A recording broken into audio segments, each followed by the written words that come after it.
رسول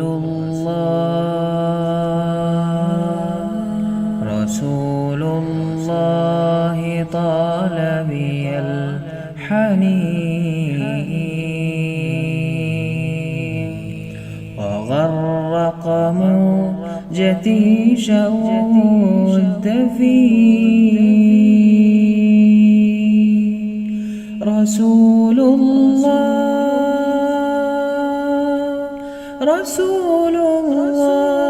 السلام عليكم ورحمة الله وبركاته. بسم الله الرحمن الرحيم. الحمد لله رب العالمين. الحمد لله الذي أنزل على عبده الكتاب ولم يجعل له عوجا. اللهم صل على محمد وعلى آل محمد كما صليت على إبراهيم وعلى آل إبراهيم إنك حميد مجيد. اللهم بارك على محمد وعلى آل محمد كما باركت على إبراهيم وعلى آل إبراهيم إنك حميد مجيد. أعوذ بالله من الشيطان الرجيم. يا أيها الذين آمنوا اتقوا الله حق تقاته ولا تموتن إلا وأنتم مسلمون. يا أيها الذين آمنوا اتقوا الله وقولوا قولا سديدا يصلح لكم أعمالكم ويغفر لكم ذنوبكم ومن يطع الله ورسوله فقد فاز فوزا عظيما. اللهم سبحانك لا علم لنا إلا ما علمتنا إنك أنت العليم الحكيم. رب اشرح لي صدري ويسر لي أمري واحلل عقدة من لساني يفقه قولي. അള്ളാഹുവിൻ്റെ മാർഗത്തിൽ ഞാൻ ഒരുപാട് സ്നേഹിക്കുന്ന സഹോദരങ്ങളെ, സഹോദരിമാരെ, എന്താണ് എല്ലാവരുടെയും വിശേഷം? നമുക്കൊരാഴ്ചൻ്റെ ഒരു ഗ്യാപ്പ് വന്നു. കഴിഞ്ഞ ആഴ്ച വരാൻ കഴിയാത്തത് കൊണ്ടാണ് അങ്ങനത്തെ ഒരു വിഷയം വന്നത്. ഇമാം മാലിക് റഹിമഹുല്ലാഹു തആലയുടെ ശിഷ്യനായിരുന്നു ഇമാം ഷാഫിഈ റഹിമഹുല്ലാ.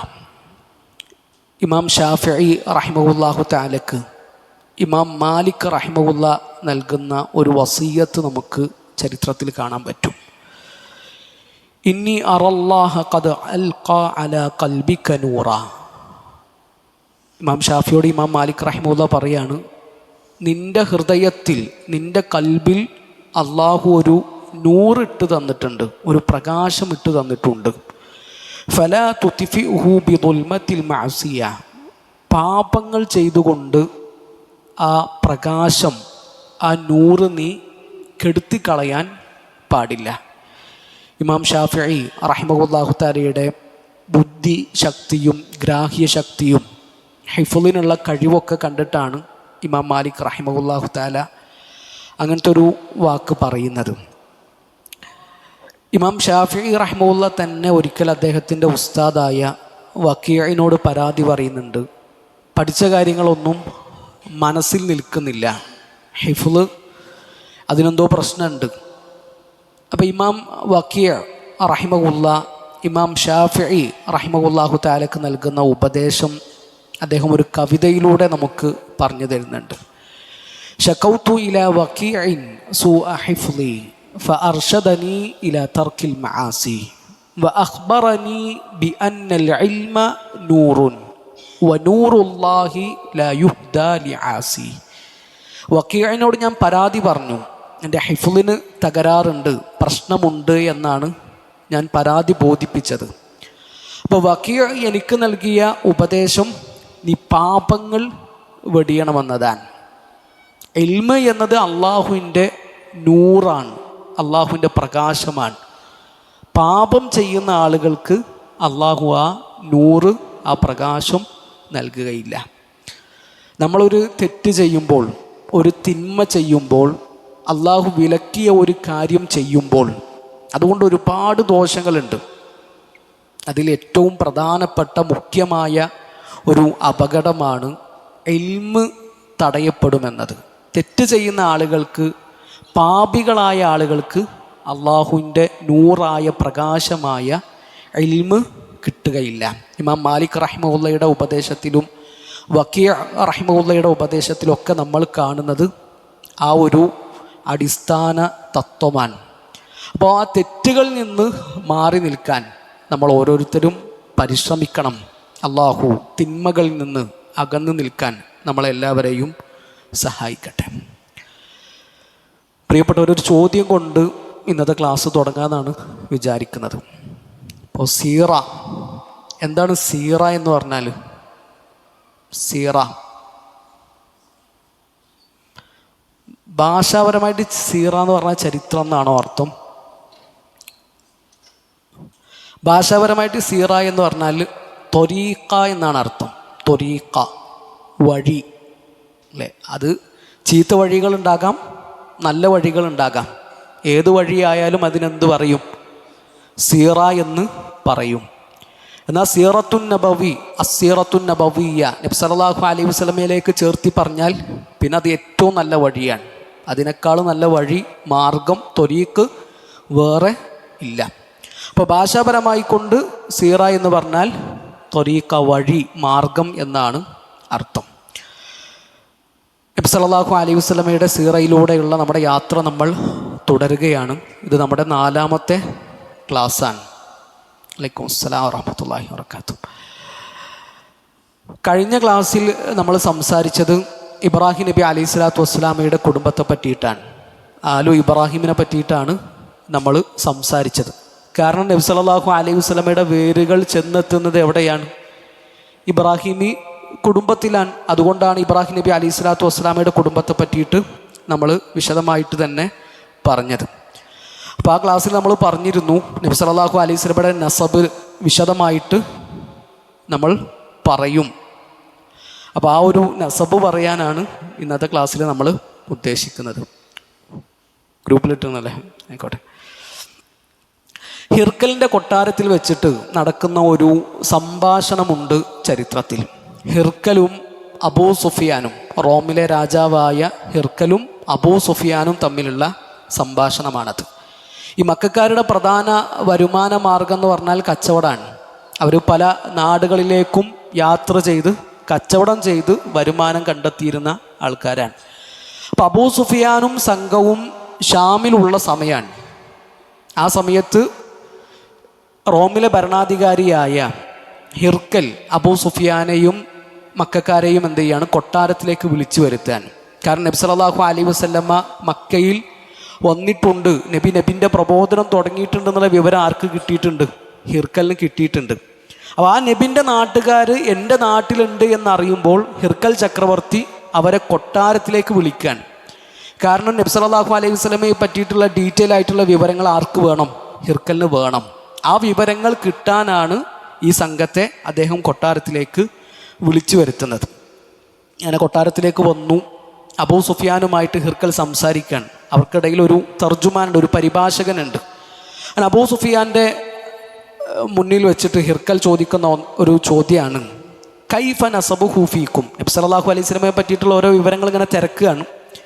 അപ്പോൾ അതിൻ്റെ ഇടയിൽ അബൂ സുഫിയാനോട് ചോദിക്കുകയാണ്, കൈഫ നസബുഹു ഫീക്കും, മുഹമ്മദ് നബി സല്ലല്ലാഹു അലൈഹി വസല്ലമയുടെ നസബ് എങ്ങനെയാണ്? അദ്ദേഹത്തിൻ്റെ കുടുംബ പരമ്പരയെ പറ്റിയിട്ട് നിങ്ങളുടെ അഭിപ്രായം എന്താണ്? അപ്പോൾ അബൂ സുഫിയാൻ്റെ മറുപടി, ഹുവ ഫീനാ ദൂ നസബിൻ, ഞങ്ങളുടെ കൂട്ടത്തിലെ ഉയർന്ന കുടുംബ പരമ്പരയുള്ള, നല്ല കുടുംബ പരമ്പരയുള്ള ഒരാളാണ് മുഹമ്മദ് സല്ലല്ലാഹു അലൈഹി വസല്ലം. അന്ന് അബൂ സുഫിയാൻ ഇസ്ലാം സ്വീകരിച്ചിട്ടില്ല. അബൂ സുഫിയാനോട് അന്ന് ഹിർക്കൽ കുറേ ചോദ്യങ്ങൾ ചോദിക്കുന്നുണ്ട്. അതിനൊക്കെ അബൂ സുഫിയാൻ കൊടുക്കുന്ന മറുപടിയൊക്കെ വളരെ രസകരവും ചിന്തനീയവുമാണ്. നമുക്ക് മറ്റ് ഒരു സന്ദർഭത്തിൽ എന്ത് ചെയ്യാം, സൂചിപ്പിക്കാം, വിവരിക്കാം ഇൻഷാ അല്ലാഹ്. അപ്പോൾ അവിടെ അബൂ സുഫിയാനോട് ഹിർക്കൽ പറയാണ്, സഅൽതുക അൻ നസബിഹി ഫദകർത അന്ന ഫീകും ദൂ നസബിൻ. മുഹമ്മദ് എന്ന് പറയുന്ന നബിയുടെ കുടുംബ പരമ്പരയെ പറ്റി ഞാൻ ചോദിക്കാനുള്ള കാരണം, കദാലിക റുസുലു തുബഅസു നസബ ഖൗമിഹ. ഇങ്ങനെയാണ് മുൻകാല നബിമാരൊക്കെ അയക്കപ്പെട്ടിട്ടുള്ളത്. നിങ്ങൾ പറഞ്ഞല്ലോ ഏറ്റവും നല്ല തറവാട്ടുകാരനാണ്, ഏറ്റവും നല്ല കുടുംബത്തിൽപ്പെട്ട ആളാണ് മുഹമ്മദ് എന്ന് നിങ്ങൾ പറഞ്ഞല്ലോ. ഇതുപോലെ തന്നെയാണ് മുൻകാല നബിമാരെയും അള്ളാഹു അയച്ചിട്ടുള്ളത്. ഏറ്റവും നല്ല നെസബോടു കൂടിയാണ് ആ നബിമാരെയൊക്കെ അള്ളാഹു നിയോഗിച്ചിട്ടുള്ളത് എന്നുള്ളതാണ്.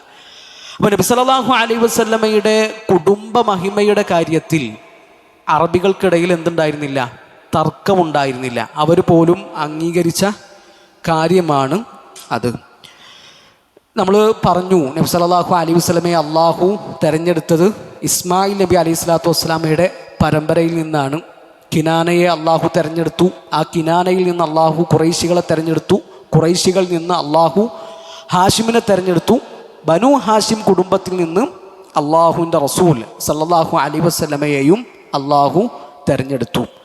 ഒരു നബിയെ എവിടെ നിയോഗിക്കണം, ആ നബി ഏത് ഗോത്രക്കാരനായിരിക്കണം, ഏത് നാട്ടുകാരനായിരിക്കണം, ഏത് കുടുംബത്തിൽ ആ നബി ജനിക്കണം, ഇതൊക്കെ കൃത്യമായിട്ട് ആർക്കറിയാം? അള്ളാഹുവിന് അറിയാം.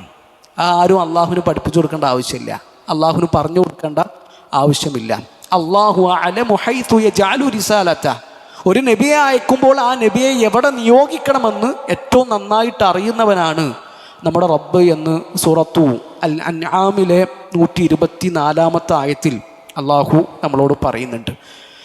അപ്പോൾ നബി സല്ലല്ലാഹു അലൈഹി വസല്ലമയുടെ തലമുറയാണ് ഏറ്റവും നല്ല തലമുറ. നബി സല്ലല്ലാഹു അലൈഹി വസല്ലമയുടെ ഗോത്രമാണ് ഏറ്റവും നല്ല ഗോത്രം. അള്ളാഹുവിൻ്റെ റസൂൽ സല്ലല്ലാഹു അലൈഹി വസല്ലമയുടെ കുടുംബമാണ് ഏറ്റവും നല്ല കുടുംബം. അപ്പം ആ നബിയുടെ നസബാണ് ഇന്ന് നമ്മൾ പറയുന്നത്. ഇമാം ബുഖാരി റഹിമഹുല്ലാഹു തആലക്ക് അദ്ദേഹത്തിൻ്റെ സ്വഹീഹിൽ റിപ്പോർട്ട് ചെയ്ത ഒരു വംശ പരമ്പരയാണ് നമ്മൾ വായിക്കാൻ പോകുന്നത്. ബാബു മബഅസിൻ നബി സല്ലല്ലാഹു അലൈഹി വസല്ലം, നബി സല്ലല്ലാഹു അലൈഹി വസല്ലമയുടെ നിയോഗത്തെപ്പറ്റി പറയുന്ന ബാബിൻ്റെ കീഴിലാണ് ഇമാം ബുഖാരി റഹിമഹുല്ലാഹു തആല ഈ ഒരു പരമ്പര ഉദ്ധരിക്കുന്നത്. നബി സല്ലല്ലാഹു അലൈഹി വസല്ലമയുടെ 21 പിതാമഹന്മാരെ എണ്ണിപ്പറയുന്ന പരമ്പരയാണത്. നബി സല്ലല്ലാഹു അലൈഹി വസല്ലമയിൽ നിന്ന് അദ്നാൻ വരെ എത്തുന്ന പരമ്പര. അദ്നാൻ എന്ന് പറഞ്ഞാൽ ഇസ്മായിൽ നബി അലൈഹി സ്വലാത്തു വസ്സലാമയുടെ പരമ്പരയിൽ വരുന്ന ഒരാളാണ്. അപ്പോൾ നബി മുതൽ അദ്നാൻ വരെ നബി സല്ലല്ലാഹു അലൈഹി വസല്ലമയുടെ 21ാമത്തെ പിതാമഹനാണ് ആര്? അദ്നാൻ. ആ അദ്നാൻ വരെ എത്തുന്ന പരമ്പരയാണ് നിങ്ങൾക്ക് ഗ്രൂപ്പിൽ കിട്ടിയ ആ ഇമേജിലൊക്കെ ഉണ്ടാവുക. അപ്പോൾ ആ നസബ് നമുക്കൊന്ന് വായിക്കാം. ഹുവ മുഹമ്മദ് ഇബ്നു അബ്ദില്ല. അബ്ദുള്ളയുടെ മകൻ മുഹമ്മദാണ്. ഇബ്നു അബ്ദുൽ മുത്തലിബ്. ആ അബ്ദുള്ള ആരാണ്? അബ്ദുൽ മുത്തലിബിൻ്റെ മകനാണ്. ഇബ്നി ഹാഷിം, ഇബ്നി അബ്ദി മനാഫ്, ഇബ്നി കുസൈ, ഇബ്നി കിലാബ്, ഇബ്നി മുറ, ഇബ്നി കഅബ്, ഇബ്നി ലുഗൈ, ഇബ്നി ഗാലിബ്, ഇബ്നി ഫിഅരി, ഇബ്നി മാലിക്, ഇബ്നി നദർ, ഇബ്നി കിനാന, ഇബ്നി ഖുസൈമ, ഇബ്നി മുദ്രിക, ഇബ്നി ഇല്യാസ്, ഇബ്നി മുദർ, ഇബ്നി നിസാർ, ഇബ്നി മഅദ്, ഇബ്നി അദ്നാൻ. ഇതാണ് അള്ളാഹുവിൻ്റെ റസൂൽ സല്ലല്ലാഹു അലൈഹി വസല്ലമയിൽ നിന്ന് അദ്നാൻ വരെയുള്ള പരമ്പര. നബി സല്ലല്ലാഹു അലൈഹി വസല്ലമയുടെ 21ാമത്തെ പിതാമഹനാണ് അദ്നാൻ. ഇത് ഇമാം ബുഖാരി റഹിമഹുല്ലാഹ് അദ്ദേഹത്തിൻ്റെ സ്വഹീഹിൽ റിപ്പോർട്ട് ചെയ്ത പരമ്പരയാണ്. ഈ ഒരു പരമ്പരയെ പറ്റി, നസബിനെ പറ്റിയിട്ട് ഇബ്നുൽ ഖയ്യിം റഹിമഹുല്ലാഹു തആല അദ്ദേഹത്തിൻ്റെ സാദുൽ മആദിൽ പറയുന്നുണ്ട്. ഈ 21 പിതാമഹന്മാർ വരെയുള്ള പരമ്പരയുടെ കാര്യത്തിൽ എന്തില്ല? അഭിപ്രായ വ്യത്യാസമില്ല. എല്ലാവരും ഐക്യകണ്ഠേന അംഗീകരിച്ച പരമ്പരയാണ് ഇത്. അപ്പോൾ അദ്നാൻ വരെയുള്ള പരമ്പര, അതിൽ ഇജ്മാ ഉണ്ട്, അതിൽ അഭിപ്രായ വ്യത്യാസമില്ല. അത് തവാത്തുറായിക്കൊണ്ട് അഭിപ്രായ വ്യത്യാസം ഇല്ലാതെ തന്നെ ഉദ്ധരിക്കപ്പെട്ട പരമ്പരയാണ്. എന്നാൽ അദ്നാനിൽ നിന്ന് അങ്ങോട്ട് മുകളിലോട്ട്, അദ്നാൻ എന്ന് പറഞ്ഞാൽ ഇസ്മായിൽ നബി അലൈഹി സ്വലാത്തു വസ്സലാമിൽ എത്തുന്നില്ല. അദ്നാൻ ഇസ്മായിൽ നബി അലൈഹി സ്വലാത്തു വസ്സലാമിയുടെ മകനല്ല. അദ്നാൻ്റെ ഇടയിൽ എന്തുണ്ട്? ഇസ്മായിൽ നബി അലൈഹി സ്വലാത്തു വസ്സലാമയിലേക്ക് ഇനിയും ആളുകൾ ഉണ്ട്. അത് എത്ര ആളുകളാണ് എന്നതിൽ എന്തുണ്ട്? അഭിപ്രായ വ്യത്യാസങ്ങൾ ഉണ്ട്. ഇമാം തബരി റഹിമഹുല്ലാഹു തആലയൊക്കെ 7ഓളം അഭിപ്രായങ്ങൾ ആ വിഷയത്തിൽ പറയുന്നുണ്ട്. ഇസ്മായിൽ നബിയുടെയും അദ്നാൻ്റെയും ഇടയിൽ എത്ര പിതാക്കളുണ്ട് എന്ന വിഷയത്തിൽ അഭിപ്രായ വ്യത്യാസങ്ങൾ നമുക്ക് കാണാൻ പറ്റും. അപ്പോൾ അത് ഉറപ്പിച്ച് പറയാൻ നമുക്ക് മാർഗമൊന്നുമില്ല. എന്നാൽ ഈ 21 പിതാമഹന്മാർ വരെയുള്ള പരമ്പരയിൽ എന്തില്ല, സംശയമില്ല. അതുകൊണ്ട് കഴിയുന്ന ആളുകളൊക്കെ എന്ത് ചെയ്യുക, ആ നസബ് ഹിഫ്ളാക്കാൻ കഴിയുമെങ്കിൽ, അള്ളാഹുവിൻ്റെ റസൂൽ സല്ലല്ലാഹു അലൈഹി വസല്ലമയുടെ നസബ് എന്ന് പറഞ്ഞാൽ ഏറ്റവും ശ്രേഷ്ഠമായ നസബാൻ, കുടുംബ പരമ്പരയാണ്. അതിനേക്കാളും ശ്രേഷ്ഠമായൊരു കുടുംബ പരമ്പര വേറെ ഇല്ല. അപ്പോൾ ആ നസബ് ഹിഫ്ളാക്കാൻ കഴിയുന്ന ആളുകൾ എന്ത് ചെയ്യുക, അത് ഹിഫ്ളാക്കുക.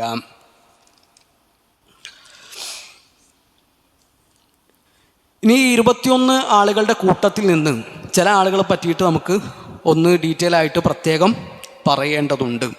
അതിലൊരാളാണ് കിനാനത്ത് ബിനു ഹുസൈമ. കിനാനത്ത് ബിനു ഹുസൈമ, അള്ളാഹുവിൻ്റെ റസൂൽ സല്ലല്ലാഹു അലൈഹി വസല്ലമ നബിൻ്റെ നസബ് പറയുന്ന സമയത്ത് ആദ്യം എണ്ണി പറഞ്ഞൊരു പേരാണ് കിനാനയുടെ പേര്. നബി സല്ലല്ലാഹു അലൈഹി വസല്ലം പറയുന്നുണ്ട്, ഇന്നല്ലാഹ അസ്തഫ കിനാനത മിൻ വലദി ഇസ്മായിൽ. ഇസ്മായിൽ നബി അലൈഹി സ്വലാത്തു വസ്സലാമയുടെ സന്താന പരമ്പരയിൽ നിന്ന് അള്ളാഹു കിനാനയെ തെരഞ്ഞെടുത്തു എന്നാണ് നബി പറഞ്ഞത്. കിനാന എന്ന് പറഞ്ഞാൽ നബി സല്ലല്ലാഹു അലൈഹി വസല്ലമയുടെ 14ാമത്തെ പിതാമഹനാണ്. ആ ചാർട്ട് നോക്കിയാൽ നിങ്ങൾക്ക് മനസ്സിലാകും. കിനാനത്ത് ബിനു ഹുസൈമ, നബി സല്ലല്ലാഹു അലൈഹി വസല്ലമയുടെ 14ാമത്തെ പിതാമഹനാണ് കിനാന. ആ കിനാനയിൽ നിന്നാണ് പിന്നീട് അള്ളാഹു ആരെ തിരഞ്ഞെടുക്കുന്നത്, ഖുറൈശികളെ തിരഞ്ഞെടുക്കുന്നത്. ആ ഖുറൈശികളിൽ നിന്നാണ് പിന്നെ ഹാഷിമിനെ തിരഞ്ഞെടുക്കുന്നത്. ആ ബനു ഹാഷിം കുടുംബത്തിൽ നിന്നാണ് അള്ളാഹുവിൻ്റെ റസൂൽ സല്ലല്ലാഹു അലൈഹി വസല്ലമയെ അള്ളാഹു തിരഞ്ഞെടുക്കുന്നത്. ഇപ്പം നമ്മൾ ഈ പരമ്പര വായിച്ചല്ലോ, ഈ 21 ആൾക്കാരുടെ പേര് നമ്മൾ വായിച്ചു. ഇവിടെ എവിടെയെങ്കിലും ഖുറൈശ് എന്നുള്ള പേര് നമ്മൾ കണ്ടോ? ഇല്ല. അപ്പോൾ പിന്നെ ഖുറൈശ് എന്ന് പറഞ്ഞാൽ എന്താണ്?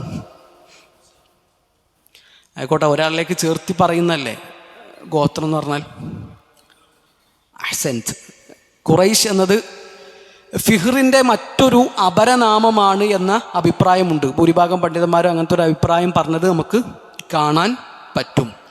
ഇമാം ഖുർത്തുബി റഹിമഹുള്ളാഹ് അദ്ദേഹത്തിൻ്റെ തഫ്സീറിൽ പറയുന്നുണ്ട്, നദർ ബിൻ കിനാനക്ക് ശേഷം വരുന്ന മക്കൾക്കാണ് എന്ത് പറയുക, ഖുറൈശികൾ എന്ന് പറയുക. നദർ ബിൻ കിനാനക്ക് ശേഷം നബി സല്ലല്ലാഹു അലൈഹി വസല്ലമയുടെ പരമ്പരയിൽ വരുന്ന മക്കൾക്കാണ് ഖുറൈശികൾ എന്ന് പറയുക. അതുപോലെ തന്നെ ഫിഹ്റിൻ്റെ അപരനാമമാണ് ഖുറൈശ് എന്ന അഭിപ്രായം നമുക്ക് കാണാൻ പറ്റും.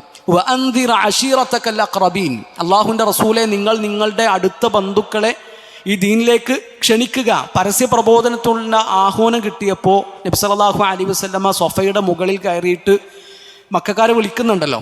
ആ വിളിക്കുന്ന കൂട്ടത്തിൽ ഖുറൈശികളെ വിളിച്ചപ്പോൾ നബി സല്ലല്ലാഹു അലൈഹി വസല്ലമ നടത്തിയൊരു പ്രയോഗമാണ് യാ ബനി ഫിഹ്ർ, ഫിഹ്റിൻ്റെ മക്കളെ എന്ന് ഖുറൈശികളെ ഉദ്ദേശിച്ചുകൊണ്ട് അള്ളാഹുവിൻ്റെ റസൂൽ സല്ലല്ലാഹു അലൈഹി വസല്ലമ വിളിച്ചതൊക്കെ നമുക്ക് ഹദീസിൻ്റെ ഗ്രന്ഥങ്ങളിൽ കാണാൻ കഴിയും. ശരിക്കും ഖറശ എന്ന് പറഞ്ഞാൽ ഒരുമിച്ച് കൂട്ടുക അല്ലെങ്കിൽ കീഴടക്കുക എന്നൊക്കെയാണ് അർത്ഥം. ഈ രണ്ടർത്ഥവും ആർക്ക് ചേർന്നതാണ്? ഖുറൈശികൾക്ക് ചേർന്നതാണ്. ഖറശ എന്ന് പറഞ്ഞാൽ കീഴടക്കുക അല്ലെങ്കിൽ ഒരുമിച്ച് കൂട്ടുക എന്നൊക്കെയാണ് അർത്ഥം. ഈ രണ്ടർത്ഥവും ഖുറൈശികൾക്ക് യോജിക്കും. അത് നമുക്ക് പറയാം. ഖുറൈശികൾ ചിന്ന ഭിന്നമായിട്ട് കിടക്കുകയായിരുന്നു.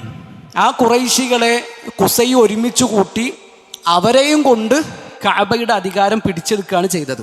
നമ്മൾ കഴിഞ്ഞ ക്ലാസ്സിൽ പറഞ്ഞു, ഇസ്മായിൽ നബി അലൈഹി സ്വലാത്തു വസ്സലാമയും ഹാജർ റളിയല്ലാഹു അൻഹയും കഅബക്കരികിൽ ജീവിതം തുടങ്ങിയല്ലോ. അവർക്ക് സംസം വന്നു, പിന്നെ അവിടെ അവരുടെ ജീവിതം തുടങ്ങി, താമസം തുടങ്ങി. അങ്ങോട്ടാണ് ആര് വരുന്നത്? ആരാ വരുന്നത്? ജുർഹൂമുകാർ വരുന്നത് അല്ലേ? ജുർഹൂമുകാർ വന്നു.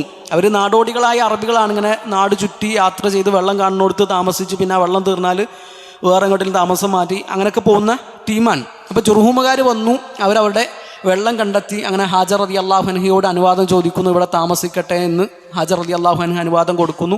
അങ്ങനെ അവരവിടെ താമസിക്കുന്നു. പിന്നെ ഇസ്മായിൽ നബി അലൈഹി സ്വലാത്തു വസ്സലാമ കല്യാണം കഴിക്കുന്നതൊക്കെ ജുർഹൂമുകാരുടെ കൂട്ടത്തിൽ നിന്നാണ്. ആ ജുർഹൂമുകാരാണ് ഇസ്മായിൽ നബി അലൈഹി സ്വലാത്തു വസ്സലാമയുടെ കാലത്തിന് ശേഷം കഅബയുടെ ഉത്തരവാദിത്വം ഏറ്റെടുത്തത്, അതിൻ്റെ കാര്യങ്ങളൊക്കെ നിർവഹിച്ചിരുന്നത്. എന്നാൽ കാലക്രമേണ ജുർഹൂമുകാരെന്ത് ചെയ്തു? വഴി തെറ്റാൻ തുടങ്ങി. അവർക്ക് തോന്നിയ പോലൊക്കെ ജീവിക്കാൻ തുടങ്ങി. അപ്പോൾ അവരെ ഖുസാഅക്കാർ കീഴടക്കുകയാണ്. ഹുസാക്കാരെന്ന് പറഞ്ഞാൽ പുറത്തുനിന്ന് വന്ന ആൾക്കാരാണ്, മക്കാരല്ല, മക്കയിൽ നിന്ന് പുറത്ത് ഉള്ള ആൾക്കാരാണ് ഹുസാക്കാർ. അവർ വന്നു ജുർഹൂമക്കാരെ കീഴടക്കി. പിന്നെ കുറേ കാലം ഹുസാക്കാരാണ് എന്ത് ചെയ്തിരുന്നത്, കഅബയുടെ ഉത്തരവാദിത്വം നോക്കിയിരുന്നത്.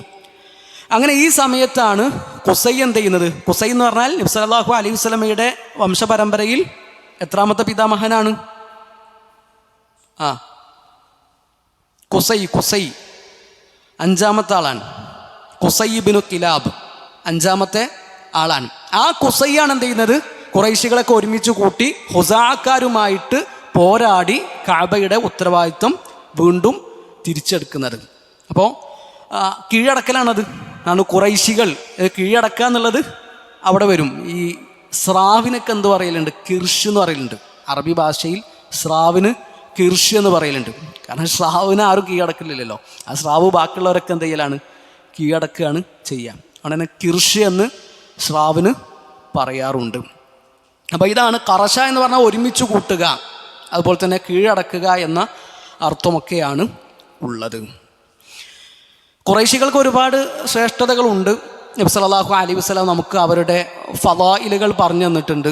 അള്ളാഹുവിൻ്റെ റസൂൽ സല്ലല്ലാഹു അലൈഹി വസല്ലം പറഞ്ഞു, അൽ അഇമ്മതു മിൻ ഖുറൈശ്, ഇമാമുമാർ വരുന്നത് ഖുറൈശികളിൽ നിന്നാണ്. ഖലീഫമാർ അവരുണ്ടാകുക എവിടെ നിന്നാണ്? ഖുറൈശികളുടെ കൂട്ടത്തു നിന്നാണ്. അതുകൊണ്ട് തന്നെ നമുക്ക് ചരിത്രം നോക്കിയാൽ മനസ്സിലാകും, നബി സല്ലല്ലാഹു അലൈഹി വസല്ലമയുടെ കാലത്തിന് ശേഷം പിന്നെ അബൂബക്കർ സിദ്ദീഖ് റളിയല്ലാഹു അൻഹു, ഉമർ, ഉസ്മാൻ, അലി റളിയല്ലാഹു അൻഹും അൽ ഖുലഫാഉർ റാഷിദൂൻ, ഈ നാലാൾക്കാരും ആരാണ്? ഖുറൈശികളാണ്. ഈ നാലാൾക്കാരും ഖുറൈശികളാണ്. സ്വർഗം കൊണ്ട് സന്തോഷവാർത്ത അറിയിക്കപ്പെട്ട 10 ആൾക്കാരും ഖുറൈശികളാണ്. സ്വർഗം കൊണ്ട് സന്തോഷവാർത്ത അറിയിക്കപ്പെട്ട 10 ആൾക്കാരും മുഹാജിറുകളാണ്. ആ 10 ആൾക്കാരും ആരാണ്? ഖുറൈശികളാണ്. അപ്പോൾ ഖുറൈശികൾക്ക് ഒരുപാട് ശ്രേഷ്ഠതയുണ്ട്. നബി സല്ലല്ലാഹു അലൈഹി വസല്ലം പറഞ്ഞല്ലോ, ഖുറൈശികളുടെ ഭാഷയിലാണ് എന്ത് ചെയ്തിട്ടുള്ളത്, ഖുർആൻ അള്ളാഹു അവതരിപ്പിച്ചിട്ടുള്ളത്. ഹുദൈഫ റളിയല്ലാഹു അൻഹു, അദ്ദേഹം ഷാമിലൊക്കെ യാത്ര ചെയ്ത് യുദ്ധം നടക്കുന്ന സമയമാണ്. അപ്പോൾ ആ ഷാമിൽ നിന്ന് തിരിച്ചു വന്ന് മദീനയിലെത്തി ഉസ്മാൻ ബിൻ അഫ്ഫാൻ റളിയല്ലാഹു അൻഹുവിനെ അദ്ദേഹം വന്ന് കാണുന്ന ഒരു സംഭവം നമുക്ക് ഹദീസ് ഗ്രന്ഥങ്ങളിൽ കാണാൻ പറ്റും. അങ്ങനെ ഉസ്മാൻ ബിൻ അഫ്ഫാൻ റളിയല്ലാഹുവിൻ്റെ അരികിൽ വന്നിട്ട് ഹുദൈഫ റളിയല്ലാഹു അൻഹു പറയാണ്, യാ അമീർ അൽ മുഅ്മിനീൻ അദ്രിക് ഹാദിഹിൽ ഉമ്മ ഖബ്ല അൻ യഖ്തലിഫു ഫിൽ കിതാബി ഇഖ്തിലാഫൽ യഹൂദി വൻ നസാറ. ജൂതന്മാരും ക്രിസ്ത്യാനികളും അവരുടെ കിതാബിൽ അഭിപ്രായ വ്യത്യാസമുള്ളവരായതുപോലെ ഈ ഉമ്മത്ത് ഖുർആനിൻ്റെ വിഷയത്തിൽ അഭിപ്രായ വ്യത്യാസമുള്ളവരാകാതിരിക്കാൻ ഇപ്പം തന്നെ എന്ത് ചെയ്യണം, ഈ ടീമിനെ പിടിക്കണം. പിടിച്ചിട്ടില്ല എങ്കിൽ, കാരണം ഓരോരുത്തരും ഓതുന്നു ഓരോ ഓത്താണ്. ഷാമുകാർ ഒരു ഓത്ത് ഓതുന്നു, ഇറാഖുകാർ വേറെ ഓത്ത് ഓതുന്നു. ഈ 2 ഓത്തും കൂടി കേട്ടിട്ടാണ് ആര് വരുന്നത്? ഹുദൈഫ റളിയല്ലാഹു അൻഹു ഉസ്മാൻ ബിൻ അഫ്ഫാൻ റളിയല്ലാഹുവിൻ്റെ അരികിൽ വരുന്നത്. അപ്പോൾ ഇതിനെന്തെങ്കിലും ഒരു പരിഹാരം കാണണമെന്ന് പറഞ്ഞിട്ടാണ് ഉസ്മാൻ ബിൻ അഫ്ഫാൻ റളിയല്ലാഹുവിൻ്റെ അരികിൽ ഹുദൈഫ എത്തുന്നത്. അങ്ങനെ ഉസ്മാൻ ബിൻ അഫ്ഫാൻ റളിയല്ലാഹു അൻഹു ഹഫ്സ റളിയല്ലാഹുവിൻ്റെ അടുക്കൽ അന്ന് മുസ്ഹഫ് ഉണ്ട്. ഉമർ റളിയല്ലാഹു അൻഹു ആ മുസ്ഹഫ് ഹഫ്സ റളിയല്ലാഹു അൻഹുവിനെയാണ് ഏൽപ്പിച്ചിട്ടുള്ളത്. ആ മുസ്ഹഫ് അയക്കാൻ പറഞ്ഞു. ഇത് ബാക്കിയുള്ള പേജുകളിലേക്ക് കോപ്പി ചെയ്താണ്, പകർത്തി എഴുതിയിട്ട് വീണ്ടും ആ കോപ്പി എന്ത് ചെയ്യും, നിങ്ങൾക്ക് തന്നെ തിരിച്ചു തരും എന്ന് പറഞ്ഞിട്ടാണ് ആ മുസ്ഹഫ് ചോദിച്ചു വാങ്ങുന്നത്. അങ്ങനെ ഹഫ്സ റളിയല്ലാഹു അൻഹ ആ മുസ്ഹഫ് ഉസ്മാൻ ബിൻ അഫ്ഫാൻ റളിയല്ലാഹുവിനെ ഏൽപ്പിച്ചു കൊടുക്കുന്നു. അങ്ങനെ അന്ന് മുസ്ഹഫ് പകർത്തി എഴുതാൻ ഉസ്മാൻ ബിൻ അഫ്ഫാൻ റളിയല്ലാഹു അൻഹു ചുമതലപ്പെടുത്തിയത് 4 ആൾക്കാരെയാണ്. 1 സെയ്ദ് ബിൻ സാബിത്ത് റളിയല്ലാഹു അൻഹു, 2 അബ്ദുല്ലാഹി ബിൻ സുബൈർ റളിയല്ലാഹു അൻഹു, 3 Saeed bin Aas, 4 Abdurrahman bin Harith. ഈ 4 ആൾക്കാരെയാണ് അന്ന് ഉസ്മാൻ ബിൻ അഫ്ഫാൻ റളിയല്ലാഹു അൻഹു ഹഫ്സ റളിയല്ലാഹുവിൻ്റെ കയ്യിലുള്ള മുസ്ഹഫ് ബാക്കിയുള്ള മസാഹിഫുകളിലേക്ക് പകർത്തി എഴുതാൻ വേണ്ടി ഏൽപ്പിക്കുന്നത്. അതിൽ സെയ്ദ് ബിൻ സാബിത്ത് റളിയല്ലാഹു അൻഹു മദീനക്കാരനാണ്, അൻസാരിയാണ്. ബാക്കിയുള്ള 3 ആൾക്കാരും മുഹാജിറുകളാണ്, അവർ ഖുറൈശികളാണ്. എന്നിട്ട് അവരോട് ഉസ്മാൻ ബിൻ അഫ്ഫാൻ റളിയല്ലാഹു അൻഹു പറയുന്ന വാക്കാണ് നമ്മുടെ പോയിന്റ്. ഉസ്മാൻ ബിൻ അഫ്ഫാൻ റളിയല്ലാഹു അൻഹു പറയാണ്, ഇദഖ്തലഫ്തും അൻതും വസൈദ് ബിൻ സാബിത്ത് ഫി അറബിയ്യത്തിൻ മിൻ അറബിയ്യത്തിൽ ഖുർആൻ.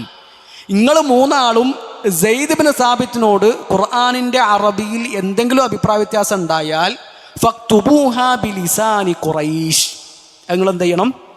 അഭിപ്രായ വ്യത്യാസം ഉണ്ടായി കഴിഞ്ഞാൽ അത് ഖുറൈശികളുടെ ഭാഷയിൽ നിങ്ങൾ എഴുതണം.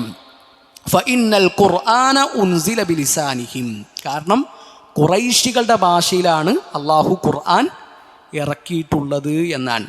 അപ്പോൾ അറബികളുടെ കൂട്ടത്തിൽ ഏറ്റവും സ്ഫുടമായി കൊണ്ട് അറബി സംസാരിച്ചിരുന്ന ആളുകളാണ് ആര്? ഖുറൈശികൾ.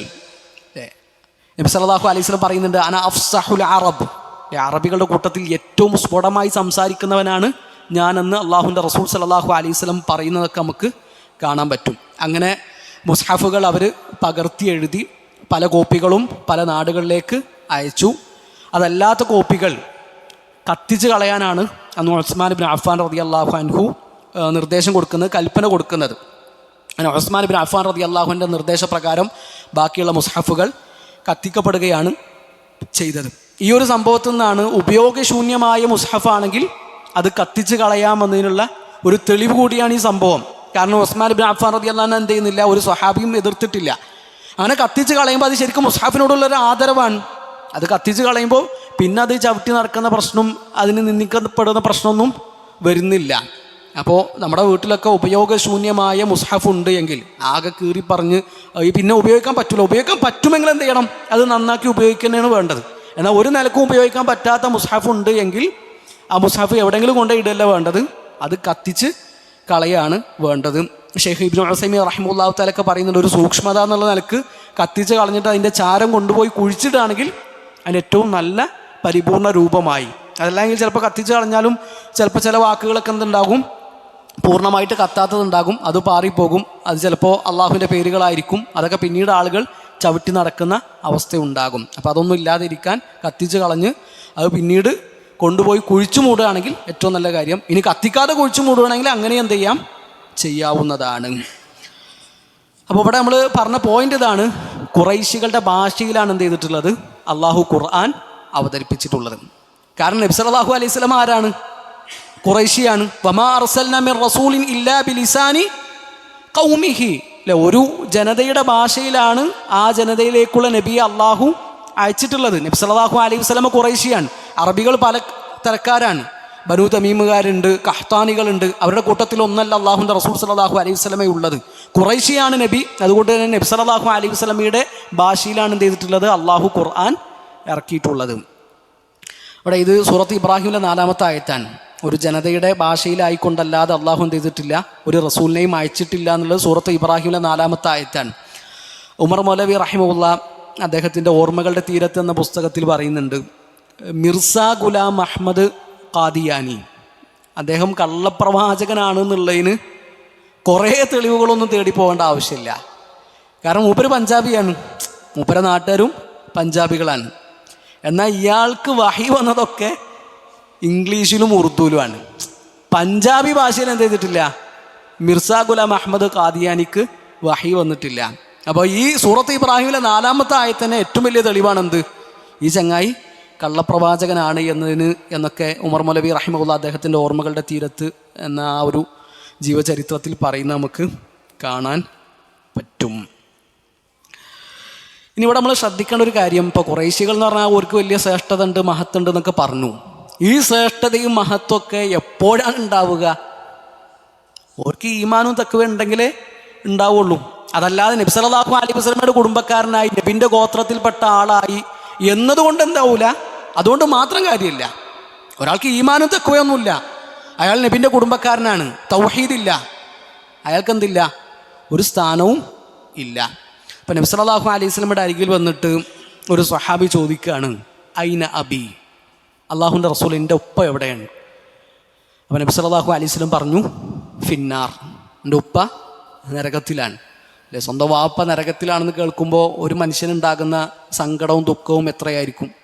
അപ്പം അയാൾ നിരാശയോടുകൂടി തിരിച്ചു പോകുമ്പോൾ നബി സല്ലല്ലാഹു അലൈഹി വസല്ലം തിരിച്ചു വിളിച്ചിട്ട് പറഞ്ഞു, ഇന്ന അബി വ അബാക ഫിന്നാർ, എൻ്റെ ഉപ്പയും നിൻ്റെ ഉപ്പയും നരകത്തിലാണ്. നബി സല്ലല്ലാഹു അലൈഹി വസല്ലമയുടെ ഉപ്പാനെ പറ്റിയിട്ടാണ് നബി പറഞ്ഞത്, എൻ്റെ ഉപ്പയും നിൻ്റെ ഉപ്പയും നരകത്തിലാണ് എന്നാണ് അള്ളാഹുവിൻ്റെ റസൂൽ സല്ലല്ലാഹു അലൈഹി വസല്ലമ പറയുന്നത്. ഇത് ഇമാം മുസ്ലിം റഹിമഹുല്ലാഹു തആല റിപ്പോർട്ട് ചെയ്യുന്ന 203-ാമത്തെ ഹദീസാണ്. ആ ഹദീസിനെ വിശദീകരിക്കുമ്പോൾ ഇമാം നവവി റഹിമഹുല്ലാഹു തആല പറയുന്നുണ്ട്, അന്നമൻ മാത അലൽ കുഫ്രി ഫഹുവ ഫിന്നാർ. ആരെങ്കിലും കുഫറിലായിക്കൊണ്ടാണ് മരിച്ചത് എങ്കിൽ അവന് നരകത്തിലാണ്. വലാ തൻഫഉഹു ഖറാബത്തുൽ മുഖറബീൻ. അള്ളാഹുലേക്ക് ഏറ്റവും അടുത്ത ആൾക്കാരുടെ കുടുംബക്കാരനാണ്, അടുത്ത ബന്ധുവാണ് എന്നത് എന്ത് ചെയ്യില്ല, അവർക്ക് ഒരിക്കലും ഉപകാരപ്പെടുകയില്ല എന്ന് ഇമാം നവവി റഹിമഹുല്ലാഹു തആല അദ്ദേഹത്തിൻ്റെ ഷർഹ് മുസ്ലിമിൽ പറയുന്നത് നമുക്ക് കാണാൻ പറ്റും. അപ്പോൾ ഇതൊരു സംഭവമാണ്. നബി സല്ലല്ലാഹു അലൈഹി വസല്ലമയുടെ ഉപ്പയെ പറ്റിയിട്ട് നബി പറഞ്ഞ വാക്കാണിത്. ഇനി അള്ളാഹുവിൻ്റെ റസൂൽ സല്ലല്ലാഹു അലൈഹി വസല്ലമ ഫത്ഹ് മക്കക്ക് വേണ്ടി, മക്ക വിജയത്തിന് വേണ്ടി മദീനയിൽ നിന്ന് പോരുകയാണ്. മദീനയിൽ നിന്ന് പോരുമ്പോൾ അബുവ എന്ന സ്ഥലം വഴിയാണ് നബി യാത്ര ചെയ്യുന്നത്. എന്താ അബുവ എന്നുള്ള സ്ഥലത്തിൻ്റെ പ്രത്യേകത? അഹ്സൻതും, അവിടെയാണ് അള്ളാഹുവിൻ്റെ റസൂൽ സല്ലല്ലാഹു അലൈഹി വസല്ലമയുടെ ഉമ്മ ആമിന ബീവിയെ മറമാടിയിട്ടുള്ളത്. അപ്പോൾ നബി സല്ലല്ലാഹു അലൈഹി വസല്ലം പറയാണ്, ഇസ്തഅദൻതു റബ്ബി അൻ അസ്തഗ്ഫിറ ലി ഉമ്മി. ഞാൻ അള്ളാഹുവിനോട് അനുവാദം ചോദിച്ചു എൻ്റെ ഉമ്മാക്ക് ഇസ്തിഗ്ഫാർ തേടാൻ. ഫലം യഅ്ദൻ ലി, അള്ളാഹു എനിക്ക് അനുവാദം തന്നില്ല. വസ്തഅദൻതുഹു അൻ അസൂറ ഖബ്റഹ, അങ്ങനെയാണ് അള്ളാഹുവെ ഞാൻ എൻ്റെ ഉമ്മയുടെ ഖബർ സന്ദർശിച്ചോട്ടെ എന്ന് ഞാൻ അള്ളാഹുവിനോട് അനുവാദം ചോദിച്ചു. ഫ അദിനലി, അതിന് അള്ളാഹു എനിക്ക് അനുവാദം തന്നു. നബി സല്ലല്ലാഹു അലൈഹി വസല്ലമ ഉമ്മയുടെ ഖബറിനരികിൽ നിന്നിട്ട് കരഞ്ഞിട്ടാണ് ഇത് അനുചരന്മാരോട് പറയുന്നത്.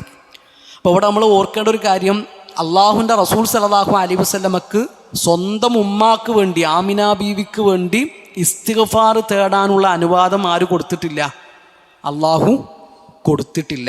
ഇത് ഇമാം മുസ്ലിം റഹിമഹുല്ലാഹ് റിപ്പോർട്ട് ചെയ്യുന്ന 976 ഹദീസാണ്. ഈ ഹദീസിൻ്റെ ഷർഹിൽ ഇമാം നവവി റഹിമഹുല്ലാഹു തആല പറയാണ്, ഫീഹി നഹി അനിൽ ഇസ്തിഗ്ഫാരി ലിൽ കുഫാർ, കുഫാറുകളായ ആളുകൾക്ക് വേണ്ടി ഇസ്തിഗ്ഫാർ തേടാൻ പാടില്ല എന്നതിനുള്ള തെളിവാണ് ഈ ഹദീസ് എന്ന് ഇമാം നവവി റഹിമഹുല്ലാഹു തആല പറയുന്നത് നമുക്ക് കാണാൻ പറ്റും. അപ്പോൾ നമ്മൾ ആലോചിക്കേണ്ടത്, നബി സല്ലല്ലാഹു അലൈഹി വസല്ലമയുടെ ഉപ്പയെക്കാളും ഉമ്മയെക്കാളും നബിയിലേക്ക് അടുത്തത് ആരാണ്? ഒരു ഖുറൈശികളാണല്ലോ. ഓരെക്കാളും നബി സല്ലല്ലാഹു അലൈഹി വസല്ലമയിലേക്ക് അടുപ്പമുള്ള വേറെ ആരാളുള്ളത്? പക്ഷെ അവർക്ക് ഈമാനില്ല, അവർക്ക് തൗഹീദില്ലായിരുന്നു. അതുകൊണ്ട് നബി സല്ലല്ലാഹു അലൈഹി വസല്ലമയോടുള്ള കുടുംബ ബന്ധവും അടുപ്പവും എന്ത് ചെയ്തിട്ടില്ല, അവർക്കൊരു പ്രയോജനവും ചെയ്തിട്ടില്ല. അതാണ് നമ്മുടെ പോയിന്റ്. അള്ളാഹുവിൻ്റെ റസൂൽ സല്ലല്ലാഹു അലൈഹി വസല്ലമയെ അബൂ ത്വാലിബ് എത്ര വർഷം സംരക്ഷിച്ചു എന്ന് നമ്മൾ ആലോചിക്കുക. 8ാമത്തെ വയസ്സിൽ വല്യുപ്പ മരിച്ചിട്ടുണ്ട്. 8ാമത്തെ വയസ്സിൽ അബ്ദുൽ മുത്തലിബ് മരിച്ചതിന് ശേഷം മരണം വരെ അല്ലേ 10-40 കൊല്ലങ്ങൾ നബി സല്ലല്ലാഹു അലൈഹി വസല്ലമക്ക് താങ്ങും തണലുമായി നിന്ന മനുഷ്യനാണ് അബൂ ത്വാലിബ്. മക്കക്കാർ നബിൻ്റെ കുടുംബത്തെ പുറത്താക്കിയപ്പോൾ അതിൻ്റെ കൂടെ ഇറങ്ങിപ്പോന്ന ആളാണ് അബൂ ത്വാലിബ്. 3 വർഷങ്ങൾ ഷഅബ് അബീ ത്വാലിബിൽ അള്ളാഹുവിൻ്റെ റസൂൽ സല്ലല്ലാഹു അലൈഹി വസല്ലമയും അനുചരന്മാരും പട്ടിണി കിടന്നപ്പോൾ അവരുടെ കൂടെ ആ പട്ടിണിയുടെ ഭാഗമായ ആളാണ് അബൂ ത്വാലിബ്. പക്ഷെ അബൂ ത്വാലിബ് എവിടെയാണ്? നരകത്തിലാണെന്ന് ഉറപ്പാണ്.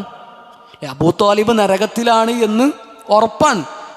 നാളെ ആഖിറത്തിൽ നബി സല്ലല്ലാഹു അലൈഹി വസല്ലമക്ക് മാത്രം പ്രത്യേകമായ ഷഫാത്തുകളുടെ കൂട്ടത്തിൽ ഒരു ഷഫാത്ത് ആർക്കുള്ളതാണ്? അബൂ ത്വാലിബിനുള്ളതാണ്. നബിൻ്റെ ആ ഷഫാത്ത് കാരനാണ് അബൂ ത്വാലിബിന് നരകത്തിൽ ഏറ്റവും ചെറിയ ശിക്ഷയാണുള്ളത് എന്ന് അള്ളാഹുവിൻ്റെ റസൂൽ സല്ലല്ലാഹു അലൈഹി വസല്ലമ പറഞ്ഞിട്ടുണ്ട് അല്ലേ. നരകത്തിൽ ഏറ്റവും ചെറിയ ശിക്ഷ എന്ന് പറഞ്ഞാൽ 2 ചെരുപ്പുകളാണ്. ആ ചെരുപ്പ് ധരിച്ചാലും അവൻ്റെ തലച്ചോറ് വരെ തളിച്ചു മറിയും. ഓനക്ക് തോന്നുന്നത് എന്താണ്? ഈ നരകത്തിലെ ഏറ്റവും കഠിനമായ ശിക്ഷ ഞാനാണ് അനുഭവിക്കുന്നതെന്നാണ് ആ 2 ചെരുപ്പുകൾ ധരിക്കുന്നവനക്ക് തോന്നുന്നതെന്നാണ്. സത്യത്തിൽ ആ നരകത്തിൽ ഏറ്റവും ചെറിയ ശിക്ഷയാണ് അവൻ അനുഭവിച്ചുകൊണ്ടിരിക്കുന്നത്. സ്വർഗം നേരെ തിരിച്ചുമാണ് അല്ലേ. സ്വർഗത്തിലെ ഏറ്റവും താഴ്ന്ന പദവിയിലിരിക്കുന്ന മനുഷ്യന് എന്താ തോന്നുക? ഈ സ്വർഗത്തിലെ ഏറ്റവും വലിയ സൗഭാഗ്യവാൻ ഞാനാണ്, ഇന്നെക്കാളും വലിയ സുഖങ്ങളും ആസ്വാദനങ്ങളൊന്നും ആർക്കും കിട്ടിയിട്ടില്ല എന്നാണ് ഓനക്ക് തോന്നുക.